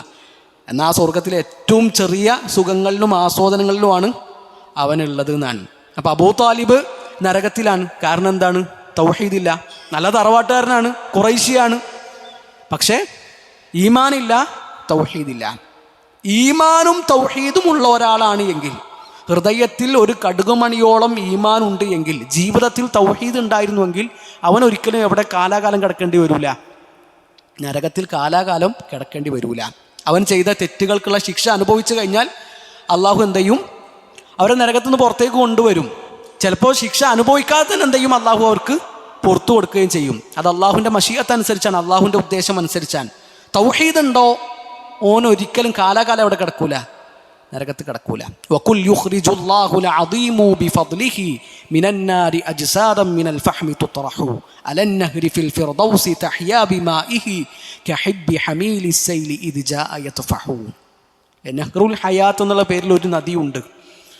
കരിഞ്ഞ് കരിക്കട്ടയായ മനുഷ്യന്മാരെ അള്ളാഹു കൊണ്ടുപോയിട്ട് ആ നദിയിൽ മുക്കുന്നതോടുകൂടി അവർക്ക് പുതുജീവൻ കിട്ടും, അവർ വീണ്ടും ഉഷാറാകും. ആ നിലക്ക് അള്ളാഹു എന്ത് ചെയ്യും? അവരെ സ്വർഗത്തിൽ പ്രവേശിപ്പിക്കുന്നതാണ്. അത് തൗഹീദുള്ള ആൾക്കാരാണ്. എന്നാൽ ഒരു ജീവിതത്തിൽ കുറേ തെറ്റുകൾ ചെയ്തിട്ടുണ്ട്. ആ തെറ്റിനുള്ള ശിക്ഷ എന്ത് ചെയ്തു? അവരനുഭവിച്ചു. അത് കഴിഞ്ഞാൽ അള്ളാഹു അവരെ പുറത്തു കൊണ്ടുവരും. എന്നാൽ തൗഹീദ് ഇല്ലാത്ത ഒരാളാണെങ്കിൽ ഒരിക്കലും എന്ത് ചെയ്യൂല, അയാൾ നരകത്തു നിന്ന് പുറത്ത് കിടക്കുന്ന ഒരു ദിവസമോ സമയമോ വേറെ വരാൻ ഇല്ല. അള്ളാഹു തൗഹീദോടുകൂടി ജീവിക്കുവാനും മരിക്കുവാനും നമ്മളെല്ലാവരെയും അനുഗ്രഹിക്കട്ടെ. ഇനി പ്രിയപ്പെട്ടവരെ, നബി സല്ലല്ലാഹു അലൈഹി വസല്ലമയുടെ പരമ്പരയിൽ വരുന്ന രണ്ടാളുകളെ പറ്റിയിട്ട് നമുക്കൊന്ന് വിശദമായിട്ട് പറയണം. അവരെ പറ്റിയിട്ടൊന്ന് ഡീറ്റെയിൽ ആയിട്ട് നമ്മൾ അറിഞ്ഞിരിക്കണം. അതിൽ ഒരാൾ ഹാഷിം ഇബ്നു അബ്ദി മനാഫാണ്. ഹാഷിം ഇബ്നു അബ്ദി മനാഫ് നബി സല്ലല്ലാഹു അലൈഹി വസല്ലമയുടെ എത്രാമത്തെ പിതാമഹനാണ്? എത്ര? മൂന്നാമത്തെ ആള് അല്ലേ? ഹുവ മുഹമ്മദ് ഇബ്നു അബ്ദില്ലാഹി ഇബ്നു അബ്ദുൽ മുത്തലിബ് ഇബ്നു ഹാഷിം. അപ്പോൾ ഹാഷിം ഇബ്നു അബ്ദി മനാഫ് ഇതാണ് ഒരാൾ. രണ്ടാമത്തെ ആള് അബ്ദുൽ മുത്തലിബ് ഇബ്നു ഹാഷിം, ഹാഷിമിൻ്റെ മകൻ അബ്ദുൽ മുത്തലിബ്. ഈ രണ്ടാളെ പറ്റിയിട്ടും നമ്മളൊന്ന് അറിഞ്ഞിരിക്കണം. ഹാഷിം ഇബ്നു അബ്ദി മനാഫ് അല്ലെ, നബിൻ്റെ കുടുംബം അറിയപ്പെടുന്നത് തന്നെ ആ പേരിലാണ്. ഹാഷിം കുടുംബം എന്നാണല്ലോ നബി സല്ലല്ലാഹു അലൈഹി വസല്ലമയുടെ കുടുംബം അറിയപ്പെടുന്നത് തന്നെ. ശരിക്കും ഹാഷിം എന്നത് അദ്ദേഹത്തിൻ്റെ വിളിപ്പേരാണ്. അദ്ദേഹത്തിൻ്റെ പേരെന്തല്ല, ഹാഷിം എന്നല്ല. അദ്ദേഹത്തിൻ്റെ പേര് അംറ് എന്നാണ്. പേര് അംറ് എന്നാണ്. ഹാഷിം എന്നുള്ളത് അദ്ദേഹത്തിൻ്റെ വിളിപ്പേരാണ്. ബനു അബ്ദി മനാഫുകാരും ബനു അബ്ദിദാറുകാരും ഹജ്ജിനുള്ള ഉത്തരവാദിത്തങ്ങൾ ഇങ്ങനെ ഡിവൈഡ് ചെയ്തപ്പോൾ അവരുടെ കൂട്ടത്തിൽ നിന്ന് സിഖായത്തിൻ്റെ ഡ്യൂട്ടിയും റിഫാദത്തിൻ്റെ ഡ്യൂട്ടിയും ഏറ്റെടുത്ത ആളാണ് ഹാഷിം. സിഖായത്ത് എന്ന് പറഞ്ഞാൽ എന്താ? സഖിയുൽ മാ, വെള്ളം കുടിപ്പിക്കുക അല്ലേ? അതായത് ഇപ്പോൾ സംസമാണ് ഇപ്പോൾ പോയാലും മുമ്പൊക്കെ എൻ്റെ കാലം മുതൽ ഉള്ളത്. എന്നാൽ അതിനു മുമ്പ് കുറച്ച് കാലം എന്ത് ചെയ്തിരുന്നു? സംസം ഒന്ന് മൂടിയ കാലം ഉണ്ടായിരുന്നു. സംസം മൂടപ്പെട്ട ഒരു കാലം. ആ കാലത്തെ പറ്റി നമുക്ക് വിശദമായിട്ട് നമുക്ക് അടുത്തൊരു ക്ലാസ്സിൽ സൂചിപ്പിക്കാമെന്നാണ് കരുതുന്നത്. അപ്പോൾ മക്കയിലെ പല ഭാഗങ്ങളിൽ നിന്നുള്ള കിണറുകളിൽ നിന്ന് എന്ത് ചെയ്യണം? ഹാജിമാർക്ക് വെള്ളം എത്തിച്ചു കൊടുക്കണം. കാരണം ഹജ്ജിന് വരുന്ന ആൾക്കാർ മക്കക്കാരുടെ ഗസ്റ്റുകളാണ്. ആ ഗസ്റ്റുകൾ എന്ത് ചെയ്യണം? നന്നായിട്ട് സ്വീകരിക്കണം. അപ്പോൾ പല കിണറുകളിൽ നിന്ന് എന്ത് ചെയ്യും? വെള്ളം ശേഖരിച്ചിട്ട് ഹജ്ജിന് വരുന്ന ആളുകളെ കുടിപ്പിക്കും. ആ ഉത്തരവാദിത്തമാണ് എന്ത്? സിഖായത്ത്. അപ്പോൾ തന്നെ റിഫാദത്ത് എന്ന് പറഞ്ഞാൽ ഹജ്ജിന് വരുന്ന ആളുകൾക്ക് വേണ്ടി ഭക്ഷണം തയ്യാറാക്കി കൊടുക്കലാണ്. ഇവർ അതിഥികളാണ്. അപ്പോൾ ആ അതിഥികളെ സൽക്കരിക്കണം.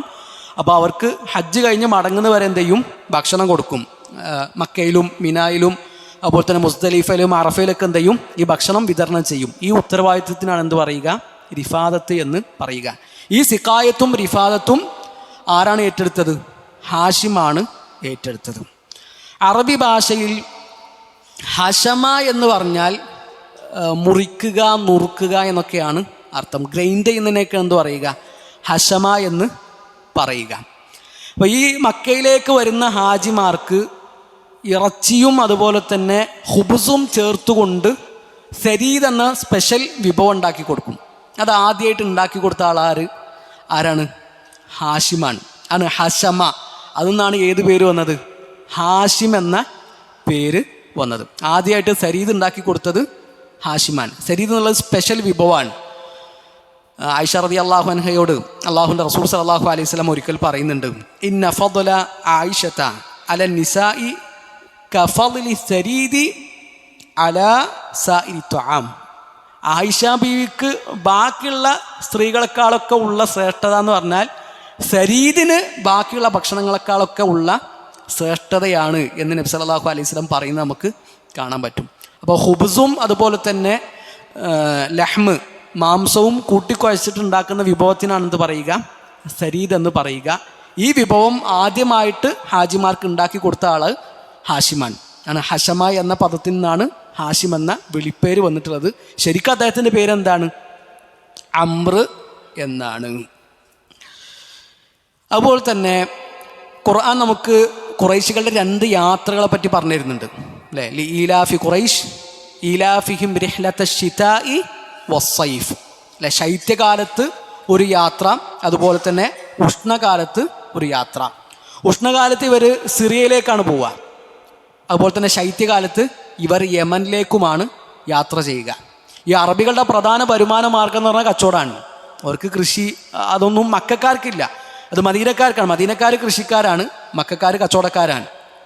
അപ്പോൾ ഇവർ ഉഷ്ണകാലത്ത് സിറിയയിലേക്ക് പോകും, ശൈത്യകാലത്ത് യമനിലേക്കും പോകും. കാരണം മരുഭൂമി എന്ന് പറഞ്ഞാൽ ചൂട് കാലത്ത് നല്ല ചൂടായിരിക്കും, പിടുത്തം വിട്ട ചൂടായിരിക്കും. തണുപ്പ് കാലത്താണെങ്കിൽ സഹിക്കാൻ പറ്റാത്ത തണുപ്പുമായിരിക്കും. അപ്പോൾ ആ 2 കാലത്തിനും 2 അന്തരീക്ഷത്തിനും അനുയോജ്യമായ നിലക്കുള്ള ഒരു യാത്രയാണ് അവർ നടത്തിയിരുന്നത്. ആ യാത്ര അള്ളാഹു അവർക്ക് ഇണക്കി കൊടുത്തു എന്നാണ് അള്ളാഹു സൂറത്തു ഖുറൈശിലൂടെ നമുക്ക് പറഞ്ഞു തരുന്നത്.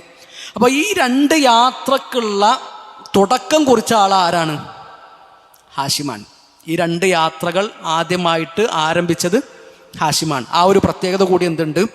ഹാഷിമിന് ഉണ്ട്. ഖുറൈശികളുടെ കവി അബ്ദുല്ലാഹിബ്നു സിബ്അറ അദ്ദേഹം പറയുന്നുണ്ട്, അംറുല്ലദീ ഹശമ സരീദ ലിഖൗമിഹി വരിജാലു മക്കത മുസ്നിതൂന ഇജാഫു.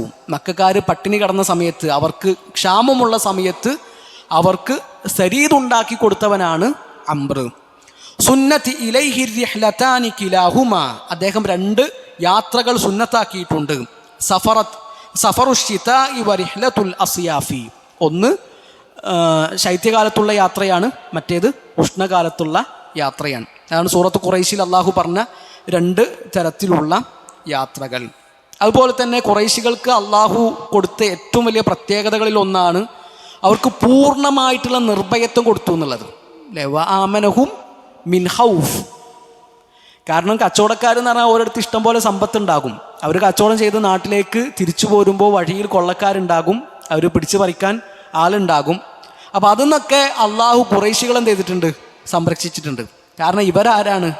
കഅബ സംരക്ഷിക്കുന്ന ആൾക്കാരാണ്, കഅബയുടെ ഉത്തരവാദിത്വമുള്ള ആൾക്കാരാണ്, കഅബ നോക്കുന്ന ആൾക്കാരാണ്. അതുകൊണ്ട് അവരെന്ത് ചെയ്യാൻ പാടില്ല? ആക്രമിക്കാൻ പാടില്ല എന്ന വിശ്വാസവും കാഴ്ചപ്പാടും മുൻകാലത്തേ ഉണ്ടായിരുന്നു. അതുകൊണ്ട് ആ പേരിൽ ഖുറൈശികളുടെ കച്ചവട കാരവനുകൾ ആരും എന്ത് ചെയ്തിരുന്നില്ല? ആക്രമിച്ചിരുന്നില്ല. അവർക്ക് അതിൽ നിന്നൊക്കെ ഉള്ള ഒരു സംരക്ഷണവും ഉണ്ടായിരുന്നു എന്നതാണ്. ഇനി ഷാമിലേക്കുള്ള ഒരു കച്ചവട യാത്രക്കിടയിൽ ഹാഷിം മദീനയിലെത്തി. അങ്ങനെ മദീനയിൽ വെച്ച് ബനു നജാർ ഗോത്രക്കാരുടെ കൂട്ടത്തിൽപ്പെട്ട സൽമ എന്ന പെണ്ണിനെ ഹാഷിം കല്യാണം കഴിക്കുകയാണ്. അദ്ദേഹത്തിന് മക്കയിൽ കുടുംബമുണ്ട്. കൊടുത്തോ, മക്കയിൽ അദ്ദേഹത്തിന് കുടുംബമുണ്ട്. എന്നാൽ മദീനയിലെത്തി കച്ചവട യാത്രക്കിടയിലാണ് മദീനയിൽ വെച്ചിട്ട് സൽമ എന്ന ഒരു സ്ത്രീയെ കാണുന്നു. അവരെ ഹാഷിം എന്ത് ചെയ്യുന്നു? വിവാഹം കഴിക്കുന്നു. അങ്ങനെ സൽമയുടെ കൂടെ കുറച്ചു കാലം ഹാഷിം കഴിയുന്നുണ്ട്. പിന്നെ ആ ദിവസങ്ങൾ കഴിഞ്ഞ് അദ്ദേഹം വീണ്ടും ഷാമിലേക്ക് കച്ചവടത്തിന് പുറപ്പെട്ടു. അങ്ങനെ ഫിലസ്തീനിലെ ഗസയിൽ വെച്ചിട്ടാണ് ഹാഷിം എന്ത് ചെയ്യുന്നത്? മരണപ്പെടുന്നത്. കച്ചവട യാത്രക്കിടയിലാണ് ഹാഷിം മരണപ്പെടുന്നത്. ഈ സമയത്ത് ആര് ഗർഭിണിയായിട്ടുണ്ട്? സൽമ ഗർഭിണിയാവുകയും ചെയ്തിട്ടുണ്ട്. അങ്ങനെ പിന്നീട് സൽമ പ്രസവിച്ചു. ആ കുട്ടിക്ക് ഷൈബ എന്ന് പേരിട്ടു. ഹാഷിമിന് 5 പെൺകുട്ടികളും 4 ആൺകുട്ടികളാണ് ഉള്ളത്. അതിൽ ഒരു കുട്ടി മദീനയിലുള്ള സൽമ എന്ന സ്ത്രീയിൽ നിന്നാണ് ഉണ്ടായിട്ടുള്ളത്. ആ കുട്ടിയുടെ പേര് ഷൈബ എന്നാണ്. അങ്ങനെ ഹാഷിമ മരണപ്പെടുന്ന സമയത്ത് അദ്ദേഹം വസിയത്ത് ചെയ്തിരുന്നു, സിഖായത്തിൻ്റെയും അതുപോലെ തന്നെ റിഫാദത്തിൻ്റെയും ഡ്യൂട്ടി ആരെ ഏൽപ്പിക്കണം? അദ്ദേഹത്തിൻ്റെ സഹോദരൻ മുത്തലിബിനെ ഏൽപ്പിക്കണം. മുത്തലിബ് എന്നത് ഹാഷിമിൻ്റെ സഹോദരനാണ്. ഹാഷിമിന് അബ്ദി മനാഫിൻ്റെ സഹോദരനാണ് മുത്തലിബ്. മുത്തലിബ് നല്ല സ്ഥാനവും മാനമൊക്കെ ഉള്ള ഒരാളായിരുന്നു. അദ്ദേഹത്തെ ഏൽപ്പിക്കണമെന്ന വസിയത്ത് ഉണ്ടായിരുന്നു. അങ്ങനെ ഹാഷിമിന് ശേഷം പിന്നീട് സിഖായത്തിൻ്റെയും റിഫാദത്തിൻ്റെയൊക്കെ ഡ്യൂട്ടി ഏറ്റെടുക്കുന്നത് സഹോദരൻ മുത്തലിബാണ്. അങ്ങനെ ഹാഷിമിന് ഇങ്ങനത്തെ ഒരു കുട്ടി ഉണ്ടെന്നുള്ള വിവരം ആദ്യം അവർ അറിഞ്ഞിട്ടില്ല. മദീനയിൽ സൽമ എന്ന പെണ്ണിൽ ഇങ്ങനെ ഹാഷിമിന് ഒരു കുട്ടി ഉണ്ടായിട്ടുണ്ട്, ഷൈബ ഉണ്ടായിട്ടുള്ള വിവരം ആദ്യം അവർ അറിഞ്ഞിട്ടില്ല. പിന്നീട് ആ വിവരം മുത്തലിബ് അറിയാണ്. അങ്ങനെ മുത്തലിബ് എന്ത് ചെയ്യുന്നു? ഹാഷിമിനെ തേടിയിട്ട് മദീനയിലേക്ക് പുറപ്പെടാൻ. അങ്ങനെ മദീനയിലെത്തി അന്വേഷിച്ചു, ഷെയ്ബയെ കണ്ടപ്പോൾ ആ മുഖച്ഛായയിൽ നിന്ന് തന്നെ മനസ്സിലായി എന്ത്, ഇത് എൻ്റെ ഹാഷിമിൻ്റെ കുട്ടിയാണ്. അവിടെ വൈകാരികമായിട്ടുള്ള ഒരു സന്ദർഭമൊക്കെ ചരിത്രം നമുക്ക് പറഞ്ഞു തരുന്നുണ്ട്. അവർ പരസ്പരം ആലിംഗനം ചെയ്യുന്നു, മുത്തലിബിൻ്റെ കണ്ണൊക്കെ നിറഞ്ഞൊഴുകുന്നു. അദ്ദേഹം യമനിൽ നിന്ന് കൊണ്ടുവന്ന നല്ല വസ്ത്രങ്ങളൊക്കെ ഷെയ്ബയെ ധരിപ്പിക്കുന്നു. അങ്ങനെ പ്രിയപ്പെട്ടവർ, നമ്മൾ പറഞ്ഞു വന്നത് ഹാഷിമിന് മദീനയിൽ ഒരു ഭാര്യ ഉണ്ടായിരുന്നു, സൽമ. അവരിൽ ജനിച്ച കുട്ടിയാണ് ഷെയ്ബ. ആ കുട്ടി വളർന്നു മദീനയിൽ തന്നെ കൗമാരക്കാരനായി. പ്രായപൂർത്തിയോട് അടുത്ത സമയത്താണ് മുത്തലിബ് എന്ത് ചെയ്യുന്നത്, ഷെയ്ബയെ തേടിയിട്ട് മദീനയിലെത്തുന്നത്. ആദ്യത്തെ കാഴ്ചയിൽ തന്നെ മനസ്സിലായി ഇത് ഹാഷിമിൻ്റെ ചോരയാണ്, തിരിച്ചറിഞ്ഞു. അങ്ങനെ പിന്നെ ഷെയ്ബയെ മക്കയിലേക്ക് കൊണ്ടുപോകാനാണ് ആര് തീരുമാനിക്കുന്നത്, മുത്തലിബ് തീരുമാനിക്കുന്നത്. അപ്പോൾ ഷെയ്ബ പറയുന്നുണ്ട്, ഉമ്മാൻ്റെ അനുവാദം ഇല്ലാതെ എനിക്ക് മക്കയിലേക്ക് വരാൻ പറ്റൂല. അങ്ങനെ മുത്തലിബ് സൽമയെ ഒരുപാട് നിർബന്ധിക്കുന്നു. അവർ ഒരു നിലക്കും സമ്മതം കൊടുക്കുന്നില്ല. അവസാനം നിവർത്തിയില്ലാതെയാണ് എന്ത് ചെയ്യുന്നത്, സൽമ മുത്തലിബിൻ്റെ കൂടെ ഷെയ്ബയെ അയക്കുന്നത്. അങ്ങനെ ഒട്ടകപ്പുറത്ത് മുന്നിൽ മുത്തലിബ് ഇരിക്കുന്നു, പിന്നിൽ ഷെയ്ബ ഇരിക്കുന്നു. ഇങ്ങനെയാണ് അവർ മക്കയിലേക്ക് പ്രവേശിക്കുന്നത്. അപ്പോൾ മുത്തലിബിൻ്റെ ഈ വരവ് കണ്ടപ്പോൾ മക്കക്കാർ വിചാരിച്ചത് മദീനയിൽ നിന്ന് എന്ത് ചെയ്തിട്ടുണ്ട്, ഒരു അടിമയെ വില കൊടുത്ത് വാങ്ങിയിട്ടാണ് മുത്തലിബ് വരുന്നതെന്നാണ്. അപ്പോൾ അവർ പറഞ്ഞു, ഇത് മുത്തലിബിൻ്റെ അടിമയാണ്, അബ്ദുൽ മുത്തലിബാണ് എന്ന് അവർ പറഞ്ഞതാണ്. അപ്പോൾ അതാണ് നബി സല്ലല്ലാഹു അലൈഹി വസല്ലമയുടെ വല്യുപ്പ അബ്ദുൽ മുത്തലിബ്. അദ്ദേഹത്തിൻ്റെ പേരെന്താണ്, ഷെയ്ബ എന്നാണ്. അദ്ദേഹത്തിൻ്റെ കൗമാരവും ചെറുപ്പകാലമൊക്കെ മദീനയിലായിരുന്നു. മദീനയിൽ വളർന്ന ആളാണ് ഷെയ്ബ. ഹാഷിമിന് മദീനയിലെ സൽമയിലുണ്ടായ കുട്ടിയാണ് അബ്ദുൽ മുത്തലിബ്. നമ്മൾ ആലോചിക്കണം, നബി സല്ലല്ലാഹു അലൈഹി വസല്ലമ ഹിജറ പോയ നാടാണ് മദീന. ഹിജറ പോകുന്നതിന് മുമ്പേ അള്ളാഹുവിൻ്റെ റസൂൽ സല്ലല്ലാഹു അലൈഹി വസല്ലമക്ക് അവിടെ ഒരു കുടുംബ ബന്ധം ആരുണ്ടാക്കി കൊടുത്തിട്ടുണ്ട്, അള്ളാഹു ഉണ്ടാക്കി കൊടുത്തിട്ടുണ്ട് അല്ലെ. മദീനയിലെത്തി അബൂ അയ്യൂബ് അൽ അൻസാരിയുടെ വീട്ടിലാണ് നബി സല്ലല്ലാഹു അലൈഹി വസല്ലമ താമസിക്കുന്നതൊക്കെ. ഈ അബൂ അയ്യൂബ് അൽ അൻസാരി നബി സല്ലല്ലാഹു അലൈഹി വസല്ലമയുടെ കുടുംബക്കാരനാണ്. ഏത് കുടുംബക്കാരൻ? ഈ ഹാഷിമു വഴിയുള്ള കുടുംബമാണത്. അപ്പം അങ്ങനെയാണ് ഷെയ്ബക്ക് എന്ത് പേര് കിട്ടുന്നത്, അബ്ദുൽ മുത്തലിബ് എന്ന പേര് കിട്ടുന്നത്. അപ്പം നബി സല്ലല്ലാഹു അലൈഹി വസല്ലമയുടെ തൊട്ട് മുമ്പുള്ള രണ്ട് പിതാമഹന്മാരുടെ പേരും വിളിപ്പേരുകളാണ്. അബ്ദുൽ മുത്തലിബ് എന്നുള്ളതും വിളിപ്പേരാണ്, ഹാഷിം എന്നുള്ളതും വിളിപ്പേരാണ്. ഹാഷിമിൻ്റെ ശരിയായ പേര് അംർ എന്നാണ്. അതുപോലെ തന്നെ അബ്ദുൽ മുത്തലിബിൻ്റെ ശരിയായ പേര് ഷെയ്ബ എന്നുമാണ്. അങ്ങനെ പിന്നീട് മുത്തലിബ് ഒരു യാത്രക്കിടയിൽ യമനിൽ വെച്ചിട്ട് എന്ത് ചെയ്യാണ്, മരണപ്പെടുകയാണ്. അതൊരു കച്ചവട യാത്രയായിരുന്നു. പിന്നീട് മുത്തലിബിന് ശേഷം മുത്തലിബിൻ്റെ ഉത്തരവാദിത്തങ്ങളൊക്കെ ഏറ്റെടുക്കുന്നത് അബ്ദുൽ മുത്തലിബാണ്, ഷെയ്ബയാണ്. അദ്ദേഹമാണ് പിന്നെ സിഖായത്തിൻ്റെയും റിഫാദത്തിൻ്റെയൊക്കെ ഡ്യൂട്ടി ഏറ്റെടുക്കുന്നത്. നല്ല സൗന്ദര്യമുള്ള ഒരാളായിരുന്നു അബ്ദുൽ മുത്തലിബ്. അതുപോലെ തന്നെ സ്ഫുടമായിട്ട് സംസാരിക്കുന്ന ആളായിരുന്നു. ആര് കണ്ടാലും ഇഷ്ടപ്പെട്ടു പോകും, അങ്ങനത്തെ ഒരു മനുഷ്യൻ. അദ്ദേഹത്തെ പറ്റിയിട്ട് പറയുന്നുണ്ട് ഷെയ്ബത്തുൽ ഹംദ് എന്ന് പറയലുണ്ട്. ആൾക്കാർ ഒരുപാട് പുകഴ്ത്തുന്നത് കൊണ്ട് ഷെയ്ബത്തുൽ ഹംദ് എന്നുള്ള പേര് അദ്ദേഹത്തിനുണ്ടായിരുന്നു.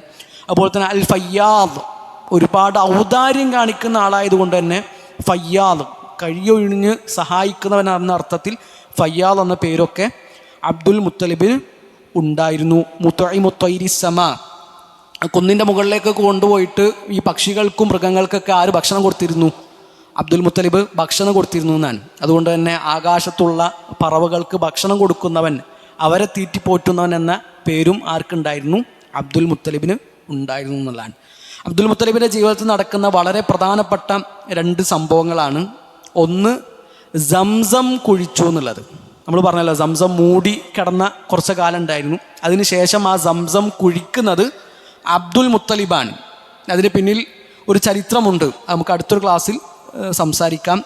അതുപോലെ തന്നെ അബ്ദുൽ മുത്തലിബിൻ്റെ കാലത്ത് നടന്ന പ്രധാനപ്പെട്ട സംഭവമാണ് എന്ത്, ഹാദിസുൽ ഫീൽ, ആനക്കലഹ വർഷം നടക്കുന്നത് അബ്ദുൽ മുത്തലിബ് കാബയുടെ ഉത്തരവാദിത്തങ്ങൾ കാര്യങ്ങളൊക്കെ നോക്കി നടത്തുന്ന സമയത്താണ്. ഇനി ഇവിടെ ഇതിൻ്റെ ഇടയിൽ നമ്മൾ ചിന്തിക്കേണ്ട ഒരു കാര്യം, നമ്മൾ പറഞ്ഞത് നബി സല്ലല്ലാഹു അലൈഹി വസല്ലമയുടെ പരമ്പരയെ പറ്റിയിട്ടാണ്.